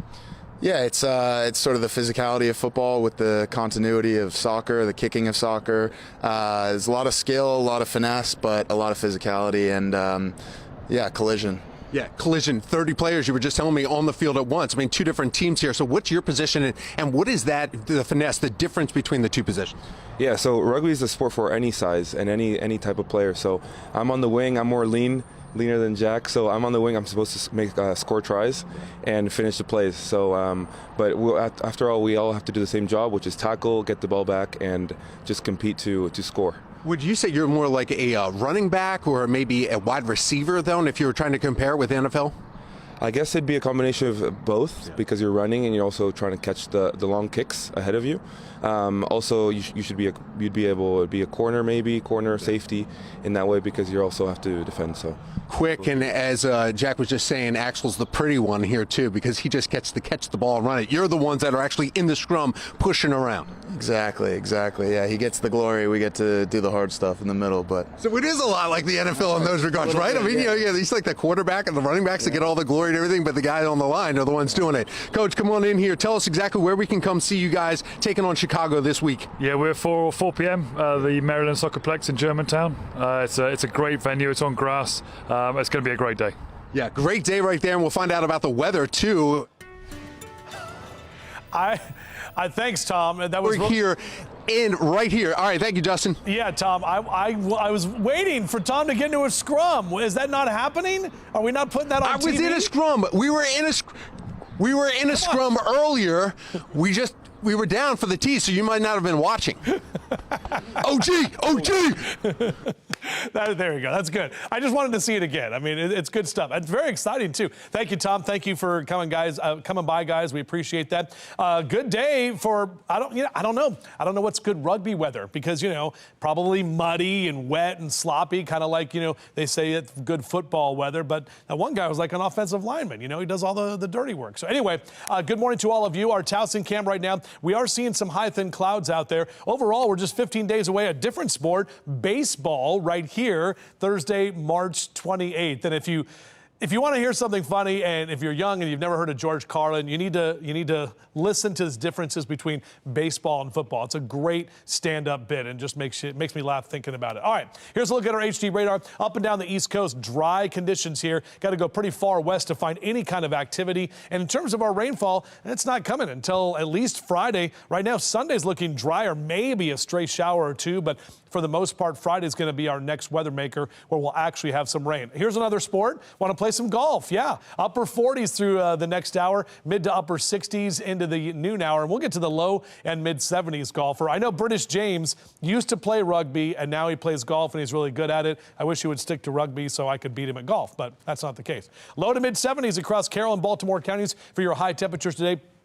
Beautiful afternoon, really. Still some of those high clouds are going to be hanging around, with lower 70s for Bel Air and Aberdeen over to Perryman, up into rising sun, Elkton at 73, 72 in Northeast as well. And we'll see those temperatures in the low to mid 70s for Philly and Baltimore down through D.C. this afternoon, even lower 60s if you're heading down the ocean. Great day to go flying. Pilots, overall a VFR day, visual flight rules, and the good news, that wind finally dying down. Here's a look at our future scan. Again, a few of those high, thin clouds out there as we take you into the afternoon today. And those clouds will continue to be hanging around through Thursday. Right now, it looks like Friday may see a few stray showers on Friday morning. Better chance of that rain is going to come Friday afternoon and evening. We're dry for Saturday, and right now, Sunday is also looking drier for St. Patrick's Day. So whether you're hanging out at Clauda's or Looney's or Guinness Open Brewery, man, it's going to be a good day. We know how to do it here in Baltimore. Now, it is going to be colder next week. Those temperatures are going to drop, only lower 50s expected on Tuesday. Shannon? Justin, thanks. All right, from rugby to football, in your Sports Unlimited coverage, the Ravens have lost 8 of their own due to the NFL free agency. The most recent one is inside linebacker Patrick Queen. He's going to the Pittsburgh Steelers on a 3-year deal worth $41 million. Now, the Ravens may have lost their queen, but they will get a king. The team lands free agent running back Derrick Henry, also known as King Henry, on a 2-year deal worth a reported $16 million. The multi-year deal gives the team and MVP Lamar Jackson another weapon in an already explosive offense. The running back position is something the Ravens had to fill, and they filled it with someone who put together a Hall of Fame resume through his 8 seasons with the Tennessee Titans. Derrick Henry posting on X that he is ready for Flock Nation. In our next hour, Boeing continues to make headlines for the wrong reasons. This after a new report finds dozens of problems with the airline's facilities. Plus, find out how you can get a free burger in and around Baltimore this week thanks to a recent Oscar promotion. But it's not even 9 o'clock yet, so if you're not quite ready for a burger, how about some caffeine? Let's take a coffee.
Business report, it appears there's a monthly subscription for just about everything, even cruises. Virgin Voyages is testing out a new monthly subscription service. The pass starts at just under $10,000 for a 4-month cruise. The cruise line is targeting remote workers, saying the ship offers Wi-Fi. Travelers also get a daily coffee credit, access to a private rooftop, as well as wash and fold laundry service. Sounds pretty nice. Barbie's R Us is making a comeback. Kohl's says it wants to revive the shuttered brand. It's promising to offer a wide array of products from Babies R Us. Did I say Barbie's R Us? Barbie's on the brain, right? Babies R Us, with dedicated shops opening starting in August, then rolling out in about 200 Kohl's stores this fall. So that's Babies R Us. And IKEA is slashing prices off its Oppenheimer. No, inflation. As it tapering off, you've seen the commercials that are running all the time. The Swedish home and furniture company planning to expand price cuts all across all markets globally. The company says the goal is to roll back increases that began in 2022. And you can head to the Shake Shack at the Inner Harbor or one that's also in Towson, and you can get a free burger. The giveaway is part of the Oscars promotion, giving away free food based on the longtime Academy Awards and when it ran, which was 3 hours and 31 minutes. From now until Monday, customers can use the promo code BIGWINS to get the Smoke Shack burger. Well, now you can watch Fox 45 News for free anytime on Amazon Fire TV or Samsung TV Plus. And now it's time for today's America's Steals and Deals. The following segment is sponsored by Naki. If you're like me and everybody in your house is on a health journey, this Counto digital scale is really going to help you maintain a healthy lifestyle. I did a lot of research and I'm so excited about this. I'm going to show you what you get when you bring it home. But it is a digital scale and it gives you 12 different body measurements, not just your weight, because our weight really fluctuates. So this is going to give you more information, like you'll get your BMI, your bone index, and your basal metabolic rate. And if you're a new mom, it's really cool because there's a baby growth setting and you can put it in baby mode. And if you're an athlete, like I have a lot of muscle men in my house, you can also measure your muscle mass. I don't like getting on a scale. I do not, but knowledge is power, and this gives me so much information. It's really been a game changer with my health along that journey. This pairs with any smartphone, so you can take all of that data on this scale, and it's gonna be on your app. Now, let me tell you how this works. The science is a little bit much. The scale can measure all these things. All you got to do, you step on it. It uses bioelectrical impedance, which measures how easily an electrical signal can move throughout your body. I know it's a lot, but that signal is going to move faster through muscle, so it can help you track what's muscle and what's fat. This is such a great deal and a cool product. Right now, we're offering 38% off the Counto scale. Head over to asadeals.com for this exclusive offer.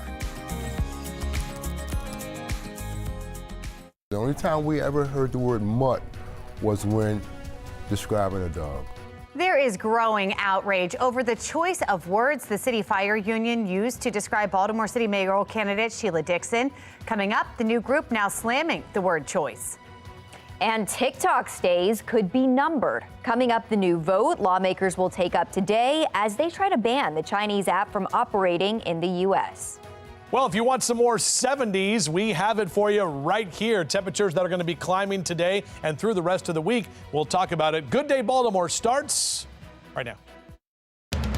Live from WBFF in Baltimore, this is Fox 45 Good Day Baltimore.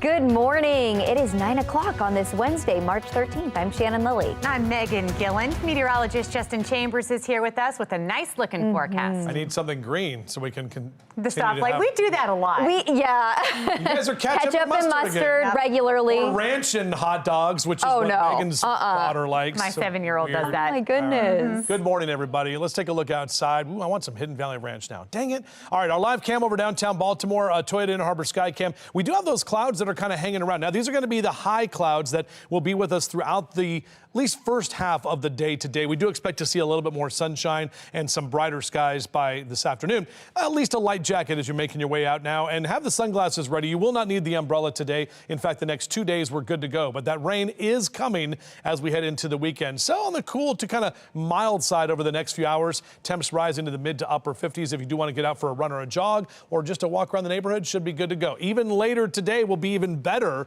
because we'll have some warmer conditions. So if you want to put off that workout till the afternoon and get your sweat on, you're good to go. Back with your full forecast in just a little bit. Shannon, that's at least what I do. I'm always a procrastinator. I'll do it when it's like warmer, and then I'm like, oh, it's so nice. Let me have a cocktail. Yeah, it's never too early, even if it's 9 o'clock, right, Justin? All right, now to the Len Stoller Traffic Network. A quick whip around the Beltway showing plenty of volume on the roads. Even so, traffic is moving smoothly right now. Continuing coverage this morning, we are hearing from another group this morning, outraged over comments made by the Baltimore City Fire Union about mayoral candidate Sheila Dixon. Vulcan Blazers, an African-American fraternal organization representing more than 300 full-time firefighters and paramedics, is criticizing the note, calling Dixon a mutt. Certainly they could have used a better term than mutt to describe Miss Dixon or any other female or any other candidate. The only time we ever heard the word mutt was when describing a dog. Mayoral candidate Sheila Dixon says the comments speak more of the writer's character than her own. As the first African-American woman who was elected to the city council and the first woman mayor elected, this is nothing new. You know, I have faced attacks of this nature throughout my career. And to use derogatory terms like that, I think, is degrading, and it just reflected of those individuals who sent the letter out. Fire Union made the comments in an email to Baltimore County firefighters Friday, asking them to attend Monday's endorsement announcement for current Mayor Brandon Scott. Olivia Danch joins us live with more on the fallout this morning. Olivia? Yeah, Megan and Shannon, despite the fire union being critical of the Scott administration, Baltimore firefighters all across the city here are now endorsing Mayor Brandon Scott. But this morning, Bill Jones, president of the Vulcan Blazers, is questioning that endorsement and email sent by fire union president Joshua Fannin. The Vulcan Blazers represent more than 300 full-time firefighters and paramedics in the city. During their monthly meeting, an email written by Fannin and sent to John Sabega, president of the Baltimore County Fire Union, was top of mind. In the email obtained by FOX45 News, Fannin invited members of the Baltimore County Fire Union to Monday's event where the city union endorsed Mayor Scott. The email reads in part, quote, "The Baltimore locals are engaged in an epic struggle this election year 2024 between a fire department friendly incumbent and a mutt of a past mayor," end quote. Now, Fannin says that he meant no harm and only used a word commonly used in the fire service, saying that a mutt is someone or thing that will abuse or mistreat a firefighter. But the word is triggering reaction from mayoral candidate Sheila Dixon. Clearly, I would have used a different term. I mean, I would have focused on your candidate that you support and why you support him and left it at that. For Jones at the Vulcan Blazers, it's a troublesome word, and he's questioning the fire union's endorsement of Scott. Take a listen. It was appalling. It was disturbing. And it looks like the communication that they sent out was to someone in Baltimore County to come in and give them a hand, because apparently the demographics they were looking for in support of Mr. Scott wasn't what they were getting. And of course, you can read that full email sent by Fannin on our website, foxbaltimore.com. But for now, reporting live in Baltimore, I'm Olivia Dance, Fox 45. Good day, Baltimore.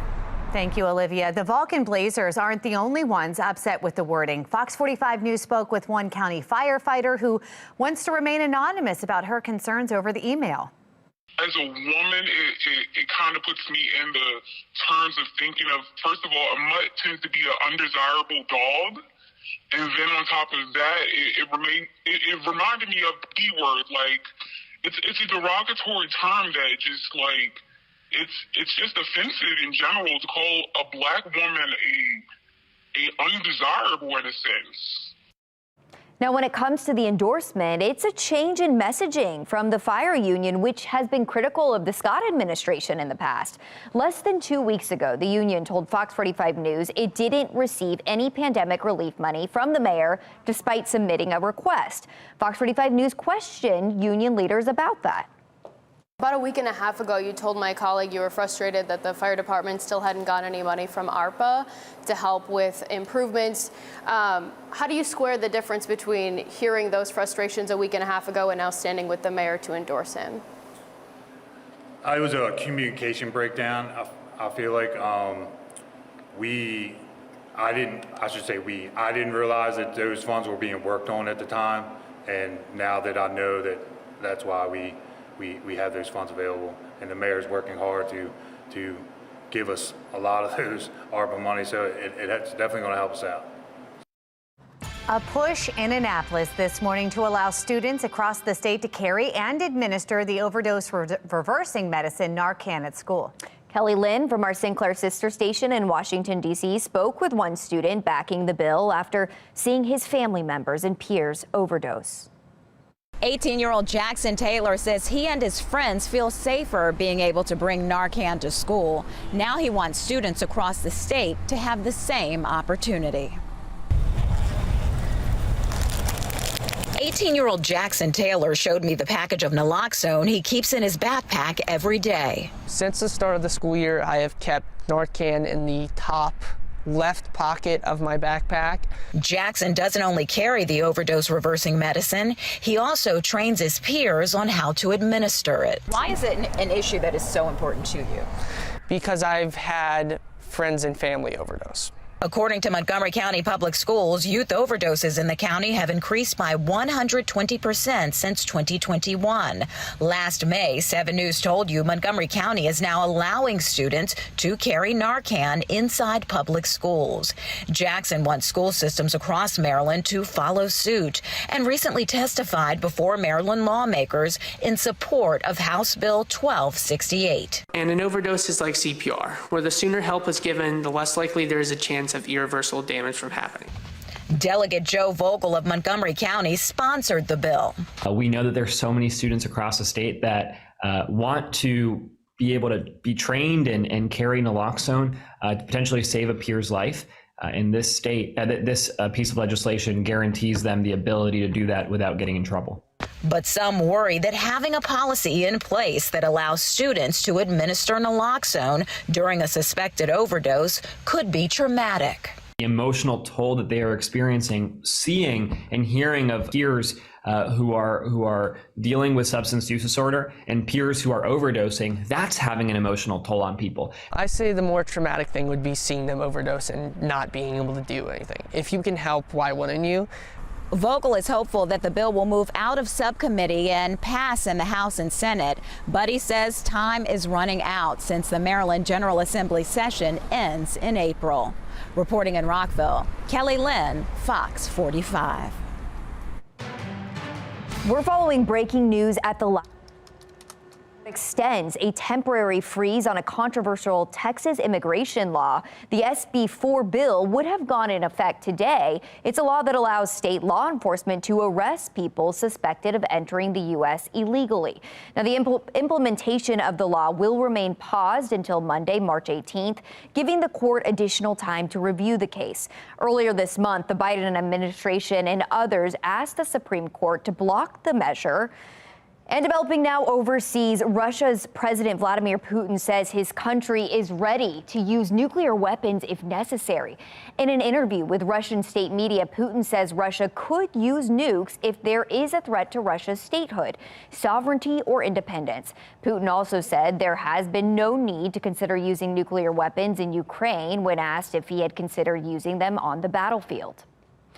A private Japanese rocket explodes during a launch early this morning. This rocket was built by the Tokyo-based company Space One. Authorities say it was intentionally exploded just seconds after liftoff due to an undisclosed problem. No injuries were reported. It is 9:10 now on this Wednesday morning. We want to check back in with meteorologist Justin Chambers, who's committed to going for a run right after the show's over. Justin, no, I never good for said. you. I never said that. I said that later this afternoon, when it's warmer, that's when I typically like to run, and then that just kind of evolves into other stuff. I'm excited for you. You're going to have a great run. Tired and get. I'm not. Hey, I ran on Monday, man. I think that's good. I did a run too. It was more than 2 miles. So yeah.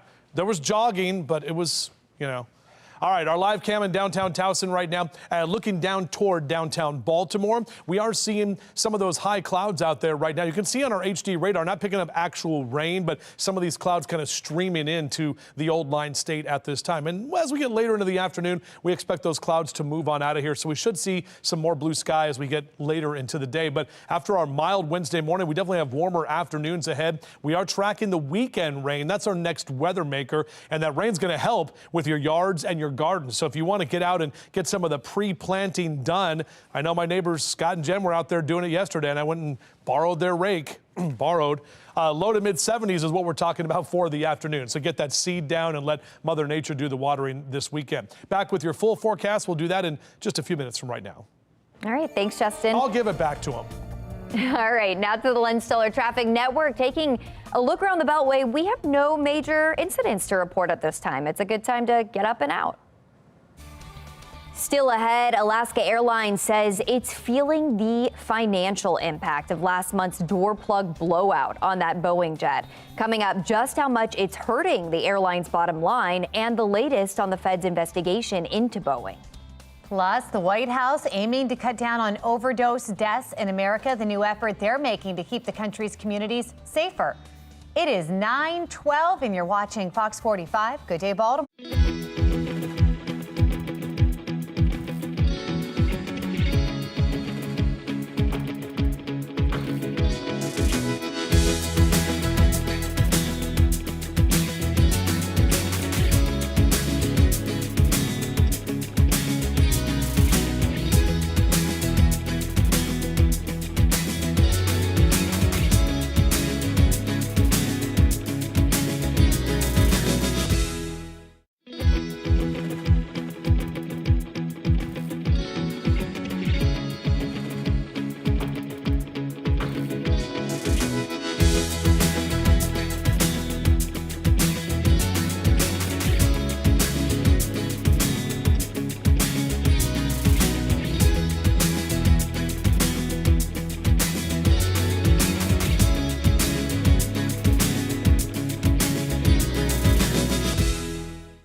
Developing news, the White House is catching some by surprise. That's after it announced a $300 million weapons package for Ukraine. Now, the funding comes after saying they'd run out of ways to provide aid. Sinclair National correspondent Atra Elnashar joins us live from Capitol Hill. And Atra, how is the administration able to do this? Hey, good morning, Megan and Shannon. Well, National Security Advisor Jake Sullivan says they were able to come up with $300 million in weapons and equipment because of unanticipated cost savings in defense contracts negotiated by the Pentagon. In other words, the government was able to secure less expensive replacements for existing U.S. weapons and stockpiles, allowing for some wiggle room to send more to Ukraine. But make no mistake, $300 million will not last long. Sullivan estimates the Ukrainians could go through this in just a couple of weeks. And to put it in perspective, $300 million is just a fraction of the $60 billion the president is urging Congress to pass. It's all come down to the GOP-led House after the foreign aid package passed with 70 votes in the Senate. You don't see that a lot. That was a month ago. And Speaker Mike Johnson, we know, is refusing to bring that up for a vote, saying that U.S. border security policy must be the priority instead. We'll be watching to see what happens there. Atra, also at the White House, a new effort launched just this morning to cut back on overdose deaths. What are you learning?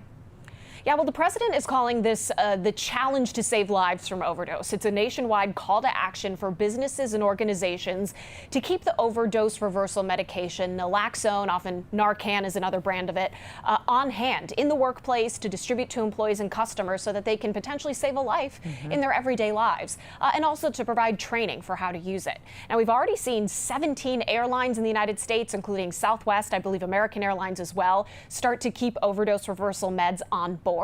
Now, as so many viewers know far too well, overdose deaths, especially with fentanyl involved, it's an epidemic felt in every community. And the Biden administration is up against some real obstacles to stop the flow of fentanyl into the United States. It's a major theme in the fight over border policy and also in taking on China, where many of the precursor chemicals are manufactured.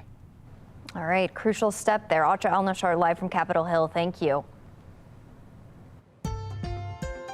Making headlines, we are getting a better look at just how much that Boeing door plug blowout on an Alaskan Airlines flight last month cost the company. Alaska Airlines says profitability dropped by at least $150 million due to the Boeing blowout. The incident led to the grounding of the 737 MAX fleet in January and early February. The carrier has returned its fleet to service and says it still expects to have a profitable first quarter compared to the same period last year. Meanwhile, the Federal Aviation Administration says it's uncovered dozens of problems at Boeing facilities. According to preliminary findings, many of the issues stem from failure to follow approved manufacturing processes and keep proper quality control documentation. Auditors found out of 89 product audits, Boeing failed 33 of them. One of Boeing's key suppliers, Spirit AeroSystems, also failed several audits. According to the New York Times, documents show a mechanic at Spirit AeroSystems used a hotel key card to check a door seal. Another applied liquid Dawn soap to a door seal to use as a lubricant. It wasn't just paperwork issues. Sometimes it's order that work is done.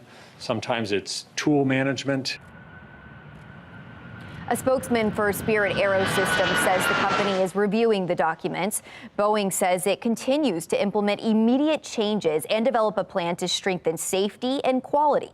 The FAA, National Transportation Safety Board, and Justice Department are all conducting investigations into January's Alaska Airlines door blowout. It is 9:19 here on this Wednesday morning. It's time to get another check of our forecast. And it's a beautiful forecast. Let's get over to meteorologist Justin Chambers. I'm just so excited for a nice week. Yeah, and we're going to get the spring preview here on the final week of winter because next Wednesday, the first full day of spring, believe it or not, actually going to be colder next week than it will be this week. So I'd love to just kind of take these 70s and ride them all the way until we get to summertime. But we know it's March and it's the changing of the seasons. We get sometimes those cold snaps, which is what we're going to look at for early next week. But let's enjoy what we have right now. 49 your temperature in Towson. Southwest wind about 3 to 5 miles an hour. We do have some of those high clouds that are going to be hanging around today. And you can see at the avenue at White Marsh, we're in the mid 50s next hour on your MetroCast day planner. Temperatures that'll climb to the low and even mid 70s through about 2 o'clock this afternoon and maybe doing some happy hour action on a Wednesday. We're still talking about temps in the lower 70s, looking pretty good. 73 Cockeysville, Bel Air over to Elkton for your highs. Upper 60s and lower 70s in the eastern shore. A little cooler near the water down near Annapolis, about 71 today, but low to mid 70s for Columbia and Laurel. And most of the eastern 2/3 of the country warm. 80s in Oklahoma City and Dallas today, close to 80 in St. Louis, 68 Detroit, mid 70s in Nashville, and 75 in Atlanta. Colder to the west. In fact, Denver at 52 today, but they're bracing for a large winter storm tomorrow and into Friday as well. We're talking possibly a couple of feet of snow, especially in the higher elevations. Meanwhile, for us here at home, we're going to be grilling this afternoon. Hopefully you can throw some stuff on the grill. Your grill cast is looking good with those 70s, even 60s through 7 p.m. when the sun is still going to be up. And notice our temps stay in the 70s tomorrow and Friday. Even on Saturday and Sunday this weekend, it's going to be cooler behind a cold front, but still above average. And next Monday, you can see that green bar. That's an indication of of that colder air that's coming in for next week.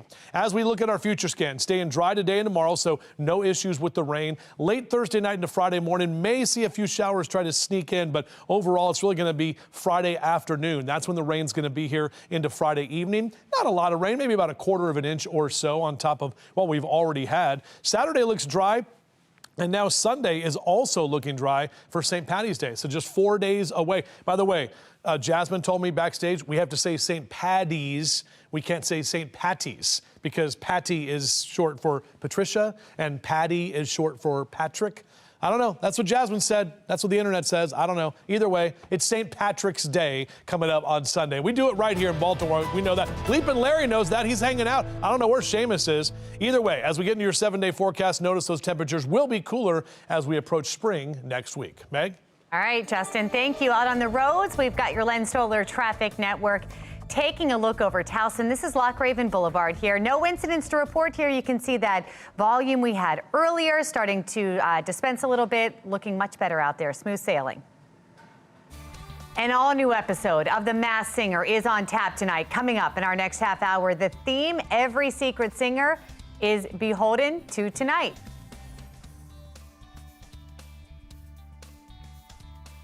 And we're at center stage this morning preparing for the world premiere of Mexodus. Are you ready? The world premiere. We'll talk to the creators coming up next on Fox 45 Morning News, all local, all morning.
Dancing, uniting communities, and telling a powerful story, this new musical is coming to Baltimore. We have Mark Clark. He is live at Baltimore Center Stage with the story behind Mexodus. Mark, how's it going?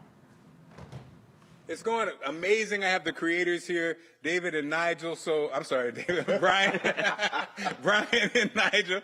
So, man, Brian, you guys, you know, this is actually innovative, but also history and music. What can we expect?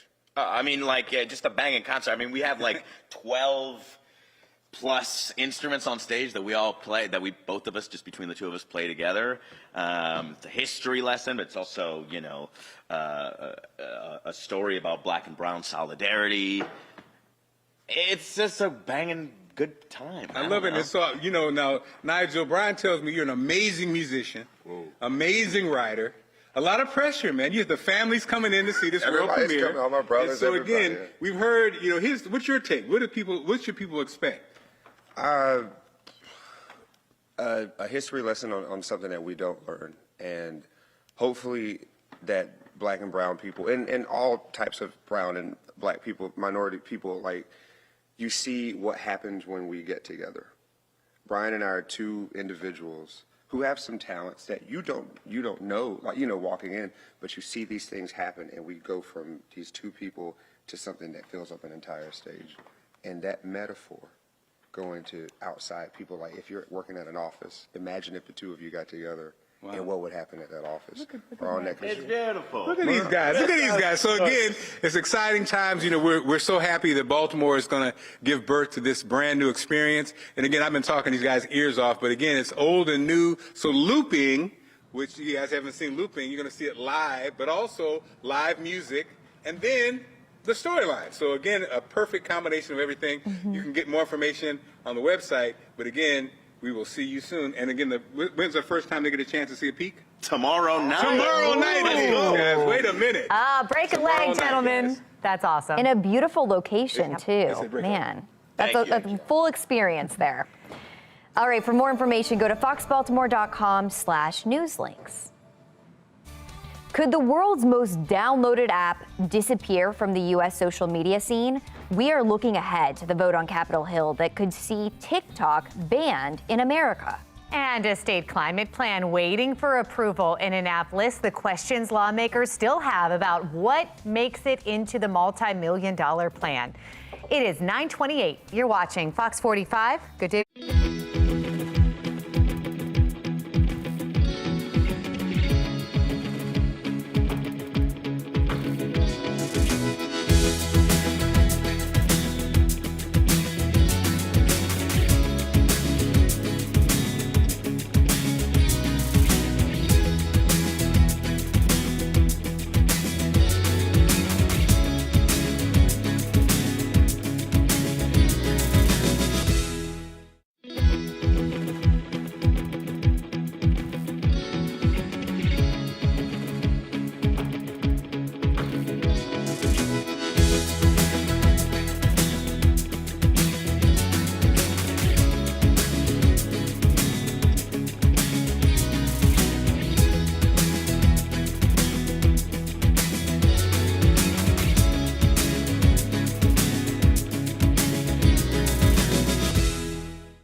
Live from WBFF in Baltimore, this is Fox 45 Good Day Baltimore.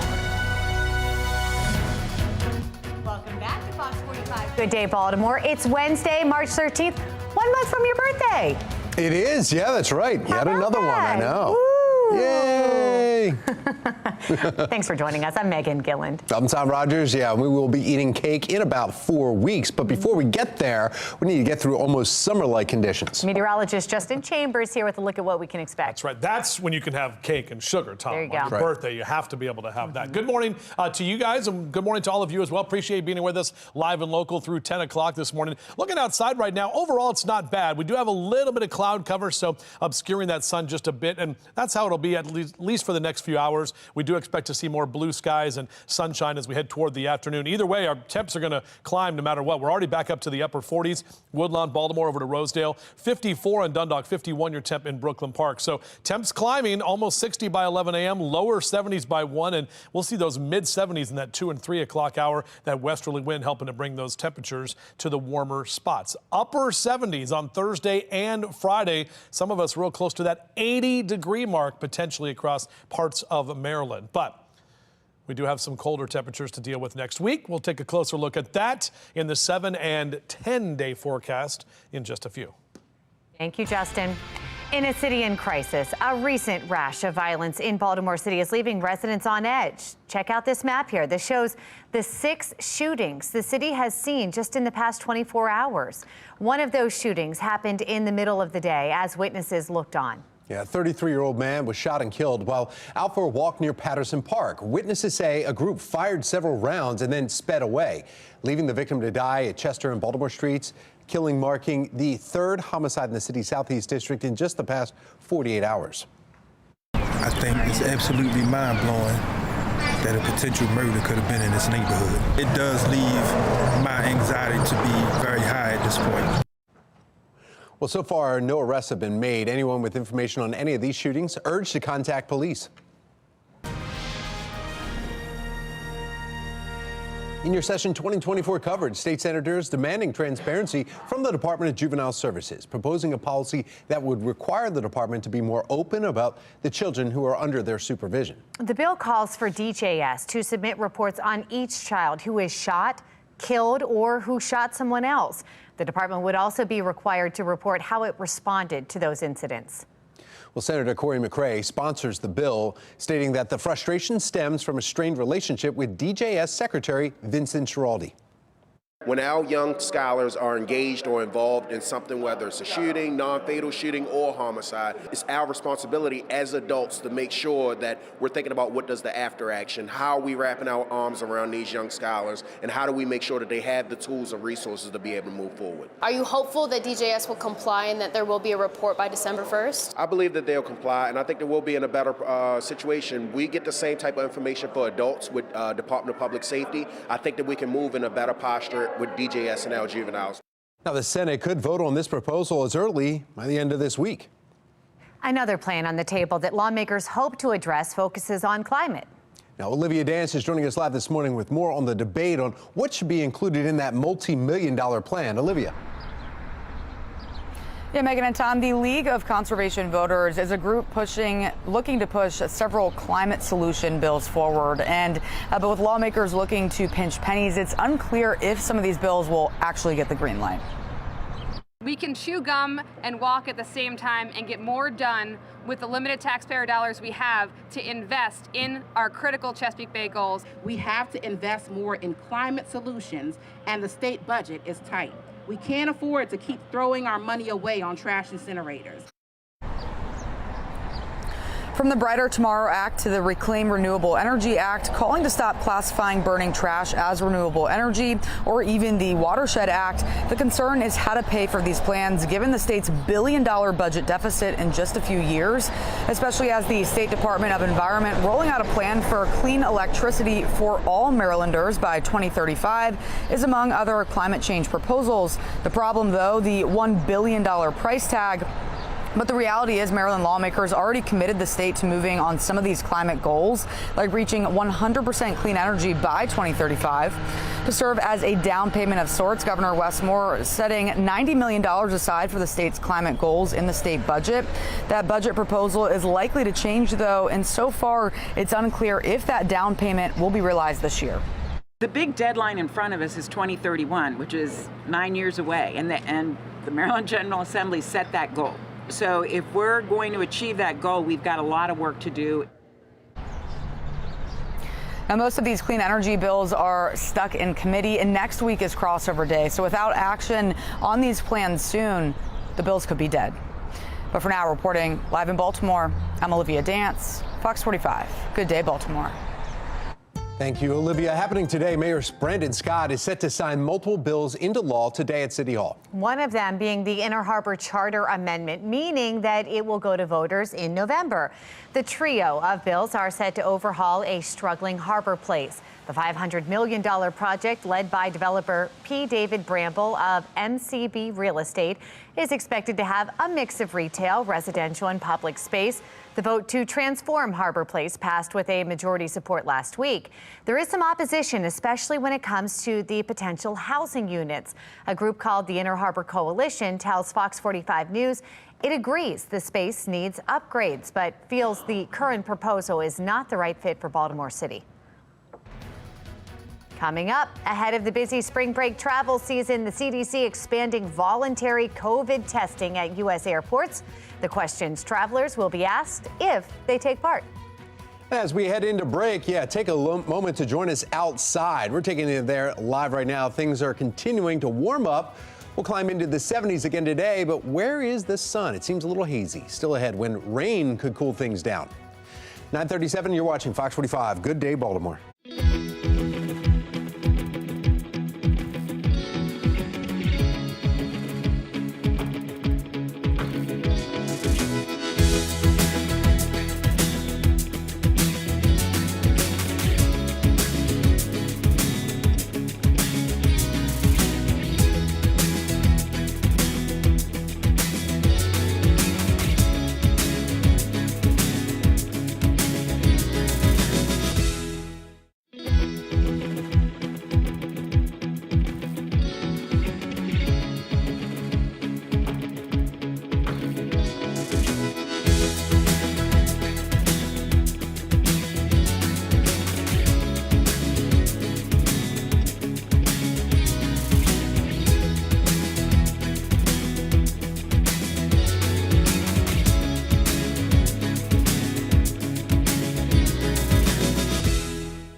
This morning on Capitol Hill, a vote on the future of TikTok. In fact, we want to get right over to Shen Lilly. She's joining us from our live center with what we can expect ahead of today's vote. Now people are responding. Shannon. Well, there is a lot of people pushing back Tom and Megan. I mean, this is the world's most downloaded app, and it could soon start disappearing from screens here in the U.S. if lawmakers have their way. In fact, this is a live look over the U.S. Capitol, where House lawmakers are expected to vote on this bill in just about 20 minutes. It would force TikTok's Chinese owner, ByteDance, to cut ties with China within 180 days, or else face a ban in the U.S. that would impact about 170 million Americans.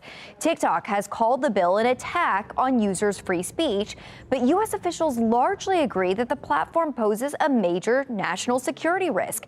However, senators from both parties say they'd like some changes to this legislation. Listen.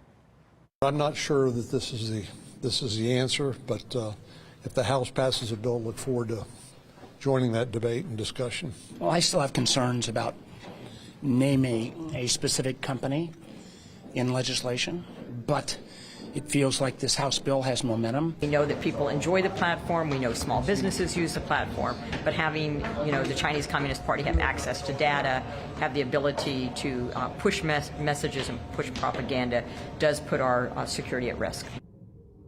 And today's vote is expected in just about 20 minutes, around 10 a.m. And if passed, the bill would then head to the Senate for a vote where its fate remains uncertain. Keep in mind, though, President Biden has already said that he does support the bill and will sign it into law if it is passed. That's the latest from the Live Center. Tom? Thank you, Shannon. Still ahead, a sign of spring. We are starting to see our first cherry blossom buds all around Baltimore. Coming up, when will we hit peak bloom? And a powerful story told through dance. Up next, we've got a special live performance of a ballet making its debut in Baltimore. You can see we've got some folks in studio ready to go. 9:42 now on Good Day Baltimore.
.44 this Wednesday morning. Yeah, take a look at this. See them buds right there? It's starting to feel a lot like spring. Cherry blossoms, they're starting to pop out all across Baltimore. This is the scene of Fort McHenry just yesterday afternoon. Gorgeous day out there. Juvenile Park and the Baltimore Museum of Art are also solid options if you're like, where can I go and see these cherry blossoms?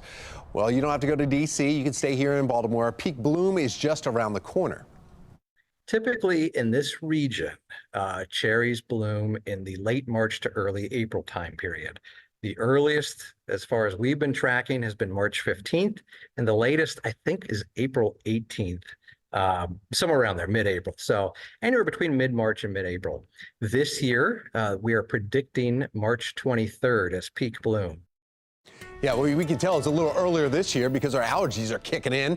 In fact, somebody that also is joining me with the allergy season, meteorologist Justin Chambers, looking at the forecast. Not bright sun today, a little bit of the clouds. Well, and that's the whole thing. It's kind of deceiving on this camera, Tom, because I just looked out myself, and you can definitely see blue skies. It looks like we're kind of overcast, but it's just those high, thin clouds that are hanging around. But yeah, allergies for sure are already kicking. So if you take those daily or annual allergy pills around this time of year, it'd probably start a good idea to start those going and start that kind of regimen for you as well. And yeah, we know that with allergy season comes baseball season, and it's early this year. 15 days until opening day there at Camden Yards. We'll be out there live all morning on Thursday, March 28th, and just 15 days from right now. Not really getting any rain. That also helping things bloom, helping things grow. With as much rain as we've had with our above average March so far, we are going to see those things really get to be growing nicely. And really, we don't get any rain until Friday. That's our next chance. And even then, just a spotty shower or two on Friday afternoon into the evening time. May see a stray shower on St. Patrick's Day, but overall, it's looking drier now. So golfers hitting the links, yeah,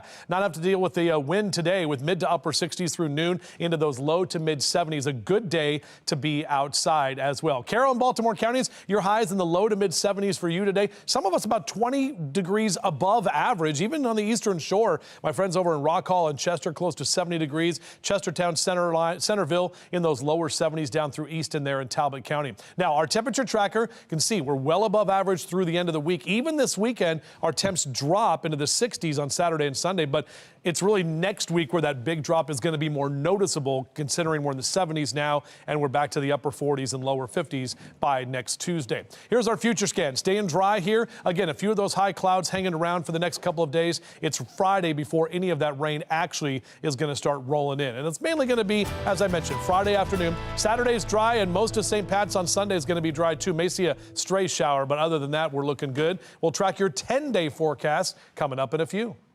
All right, thank you, Justin. Making your headlines this Wednesday, CDC is expanding a program that tests international travelers for COVID and other infectious diseases.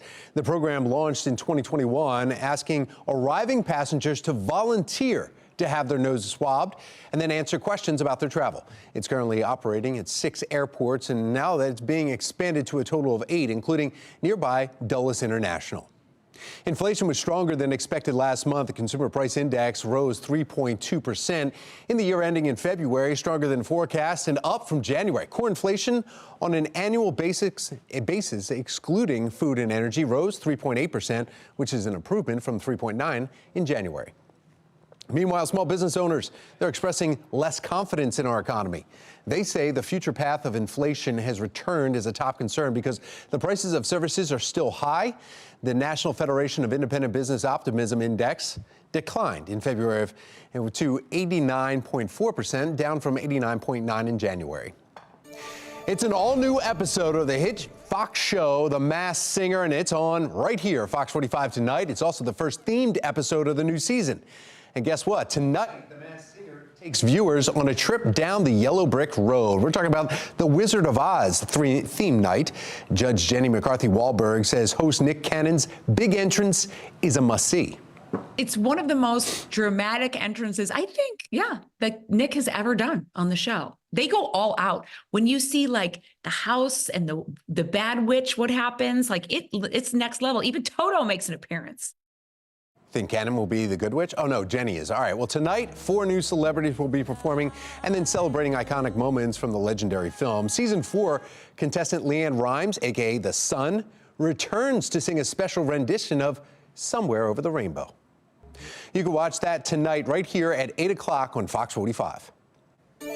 March is Women's History Month, and according to new data, just below 23% of new works in ballet companies were created by women. But there is a local group that is trying to change that. This morning, co-founder and managing director of Ballet Embody, Melissa Leinberg, along with artistic director and dancer herself, Emily Runkle, they are joining us live with a preview of a performance that's happening this weekend. Ladies, to the both of you, thank you for being here. We read that statistic. We can't let that continue.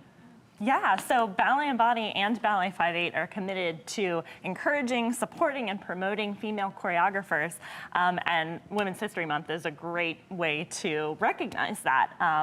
all three of the 4 works that we're premiering on March 16th are by female choreographers. So what are we going to see? I know that you are performing. What is it going to be? What do you hope we take away? Absolutely. So Ballet 58 is presenting 3 different pieces. One is highlighting 3 Holocaust women, Jewish women who survived the Holocaust, and going through their journal entries. And Ballet and Body's piece, Embrace, which is an excerpt of Trinity, really highlights it's a testament to that strength of the women, both the 3 dancers that are part of that piece, but also the overall feeling of the evening that we wish to convey to audience members. It's a powerful story. I've seen you dance before. Watching you is a powerful experience. I think the 2 together creates emotion that you don't realize is going to come out on stage. Yeah, female strength, there's something about it. It's not just powerful, but it's soft, vulnerable, beautiful, powerful, all of those things. And ballet, there's no better medium than dance. And this performance, Butterfly by Ballet 58, features art and music that was created in the ghetto of Terezin during World War II. Wow. And it's just a wonderful way of breathing new life into Holocaust remembrance. We're going to let you take it away, but before we do, where's the performance this weekend happening at? Bowie Center for the Arts on March 16th at 7 p.m. All right, take it away. Thank you.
lot of consideration. I like to consider people there.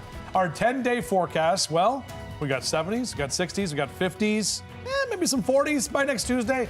Don't worry about that. Let's get through the next couple days and enjoy it because those numbers are well above average. Now, we do have some rain coming in on Friday, and that's really it. The rest of the weekend, it's cooler Saturday and Sunday, but we're staying mainly dry even for St. Patrick's Day. And then next week, the first day of spring, it's Tuesday night, guys. So the vernal equinox happens at like 11:47 Tuesday night. So Wednesday is the first full day of spring. We'll wake up to spring. We'll wake up to spring on Wednesday with temps in the mid-50s. Then our temps go back up. So a little bit of a blip, if you will. But that's what happens this time of year. Yeah. It smells like spring in here with the Ramondi Oh, flowers. Yeah, the Ramondi's flowers. I was looking at the lows for the planting season. We're above freezing most days. Yeah, it's close. it's still kind of close. I'm just like, I'm Iffy. so hesitant to be like until like April, but I don't know. all right. I was I just haven't looking lived at here the that long. 77 and sunny, and That's I'm all you care about. Yeah. I'm so happy.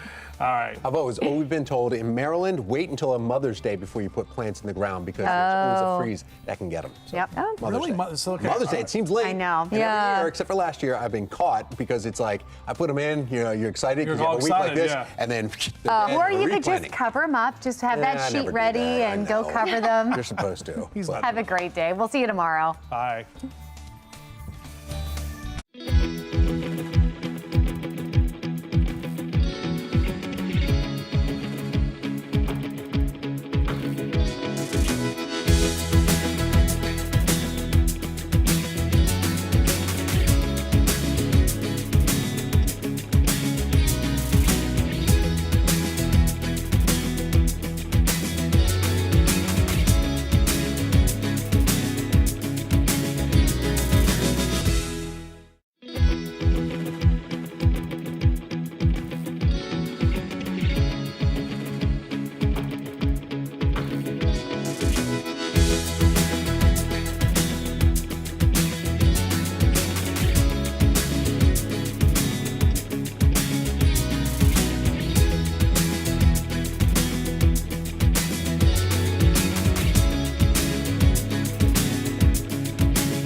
The only time we ever heard the word mutt was when describing a dog. As the first African-American woman who was elected to the city council and the first woman mayor elected, this is nothing new. You know, I have faced attacks of this nature throughout my career. We're taking you into the news right now with the Fox 45 news feed. It's 11 a.m. and there is growing outrage over the choice of words that the City Fire Union used to describe the Baltimore City mayoral candidate Sheila Dixon. Coming up, the new group now slamming the word choice. And a new push to overhaul the struggling Harbor Place, the new legislation that Mayor Scott is set to sign. And the future of TikTok in the hands of D.C. lawmakers. In fact, we are hearing that that bill is now passing the House to ban the app. What comes next as Fox 45 News Midday starts now. Live from WBFF in Baltimore, this is Fox 45 News Midday. Thank you so much for joining us for Fox 45 News Midday. I'm Shannon Lilly, and we begin with breaking news on Capitol Hill. Right now, lawmakers in D.C. passing a bill that would ban TikTok, the world's most downloaded app. House lawmakers voted 352 to 65 on a bill that would lead to a nationwide ban of the popular video app TikTok. I'm not sure that this is the answer, but if the House passes a bill, look forward to joining that debate and discussion. Well, I still have concerns about naming a specific company in legislation, but it feels like this House bill has momentum. We know that people enjoy the platform. We know small businesses use the platform. But having, the Chinese Communist Party have access to data, have the ability to push messages and push propaganda does put our security at risk. Again, the bill has passed the House. It will now head to the Senate for a vote where its fate remains uncertain. Keep in mind, President Biden has already said that he does support the bill and will sign it into law if passed. Happening right now at City Hall, Mayor Scott is set to sign multiple bills into law today, one of them being the Inner Harbor Charter Amendment, meaning it will go to voters in November. The trio of bills are set to overhaul a struggling Harbor Place. The $500 million project is expected to have a mix of retail, residential, and public space. The vote to transform Harbor Place passed with a majority support last week. There is growing outrage over comments made by the Baltimore City Fire Union about mayoral candidate Sheila Dixon. A letter sent by Union President Joshua Fannin refers to Dixon as a, quote, mutt of a past mayor. Now, the Vulcan Blazers, an African-American fraternal organization representing more than 300 full-time firefighters and paramedics, is criticizing the letter and the union's choice of words.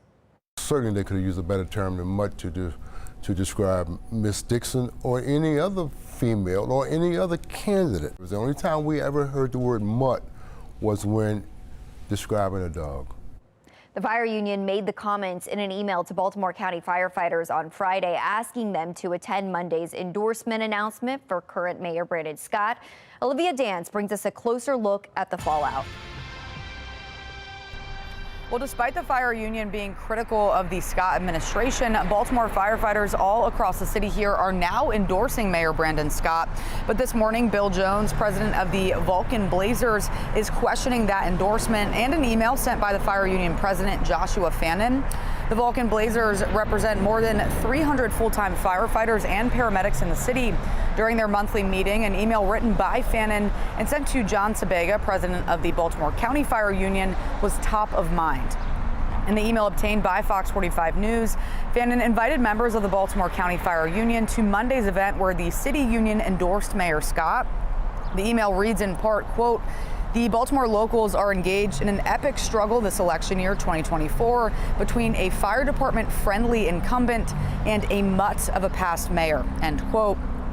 Now, Fannin says that he meant no harm and only used a word commonly used in the fire service, saying a mutt is someone or thing that will abuse or mistreat a firefighter.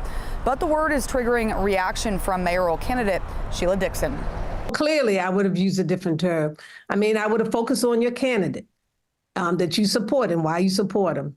and left it at that. For Jones at the Vulcan Blazers, it's a troublesome word, and he's questioning the fire union's endorsement of Scott. Take a listen.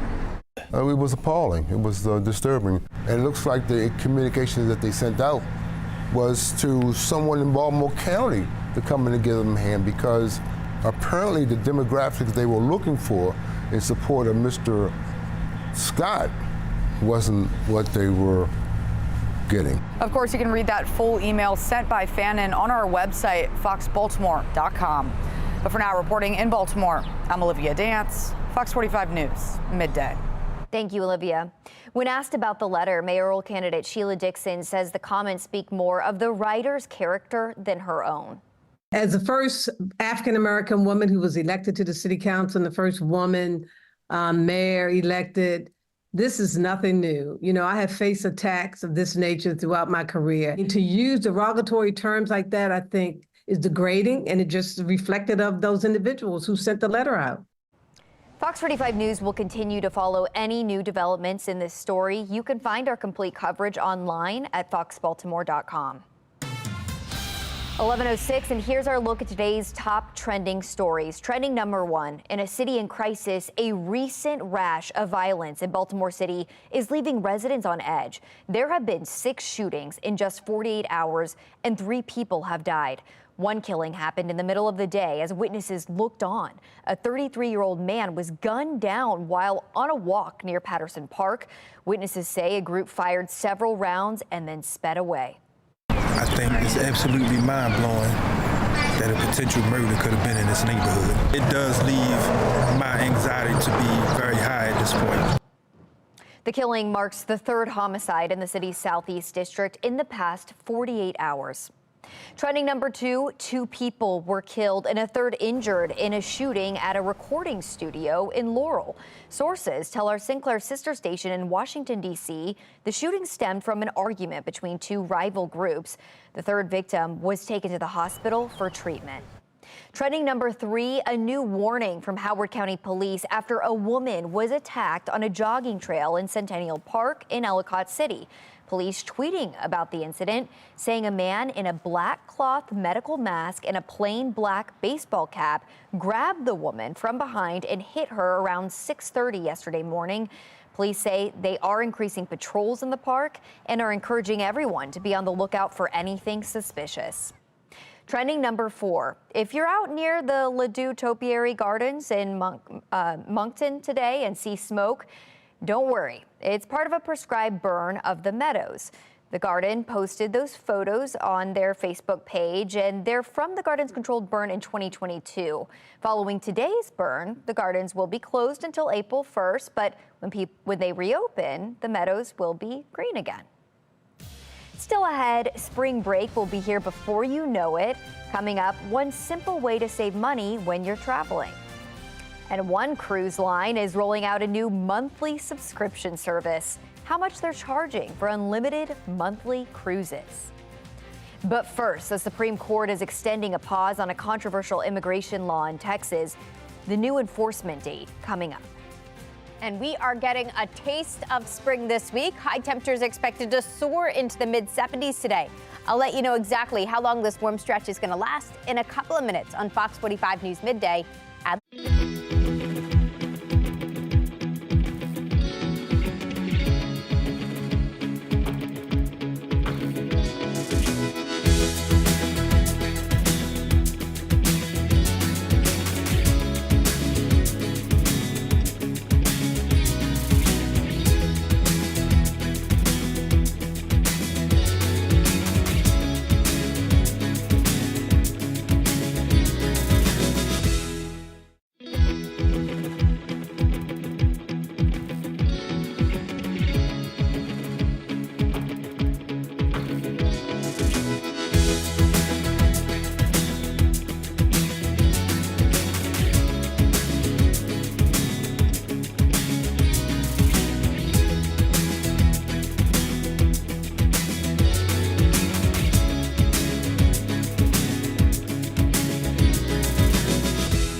11:10 now, and it's time now to take a look at your social stream. The Supreme Court extends a temporary freeze on a controversial Texas immigration law.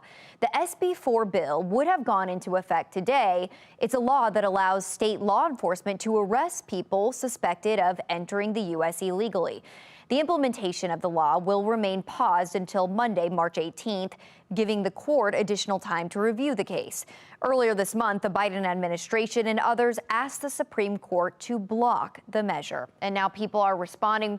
This person here, Michael, is thanking the Supreme Court, saying that they are standing up to unconstitutional overreach by Texas. It is time we protect our borders and ensure law and order in our nation. And here's another response. Ignore the ruling like the government ignores the law. The Uvalde police chief, who was out of town during the 2022 mass shooting at Robb Elementary School, is stepping down. It comes less than a week after an investigation by the city of Uvalde defended the department's response to the attack. In a statement, Police Chief Daniel Rodriguez said, quote, "It is time for me to embrace a new chapter in my career." Leslie here says, "Seems long overdue, but it is a win." And then here's Victoria. "Great. Now the other cowards need to resign as well." A major expansion project for Disneyland could be approved next month. The proposal just cleared the Planning Commission in Anaheim on Monday. It now goes to City Council. The proposal would give the park an extra 50 acres to add new attractions. Doreen here is excited. Attractions and first major expansion since 1990s. But this person is not so optimistic about it. Great. Now they're going to charge even more. And it's definitely expensive already. Boeing is facing new scrutiny. Coming up, the latest investigation into problems at its Washington state plant.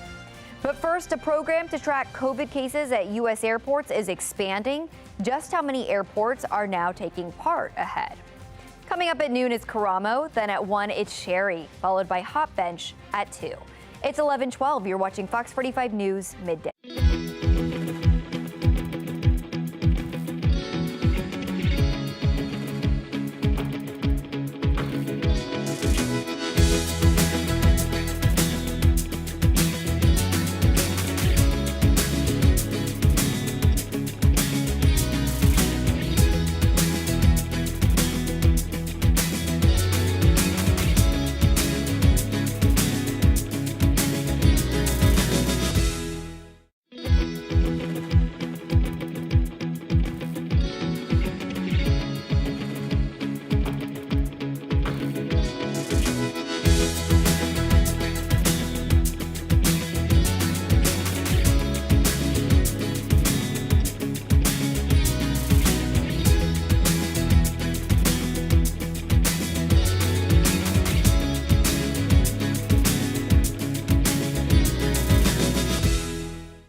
We are back giving you a live look over the city. Things are continuing to warm up and we'll even climb into the 70s again today. A very nice day.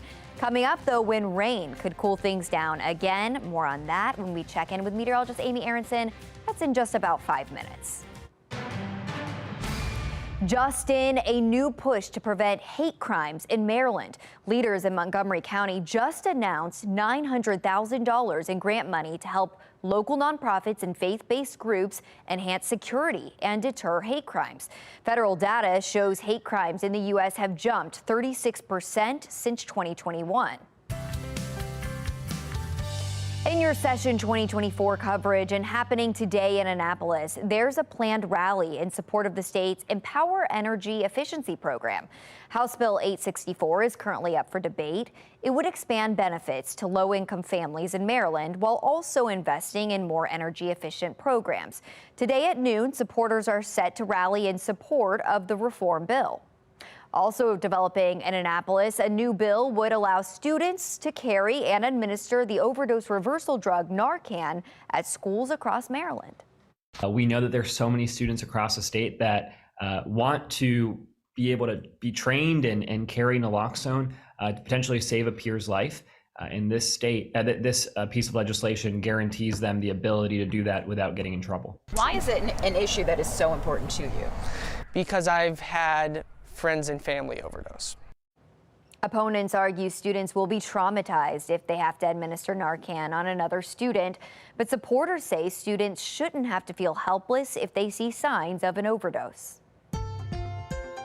Making headlines, the CDC is expanding a program that tests international travelers for COVID-19 and other infectious diseases.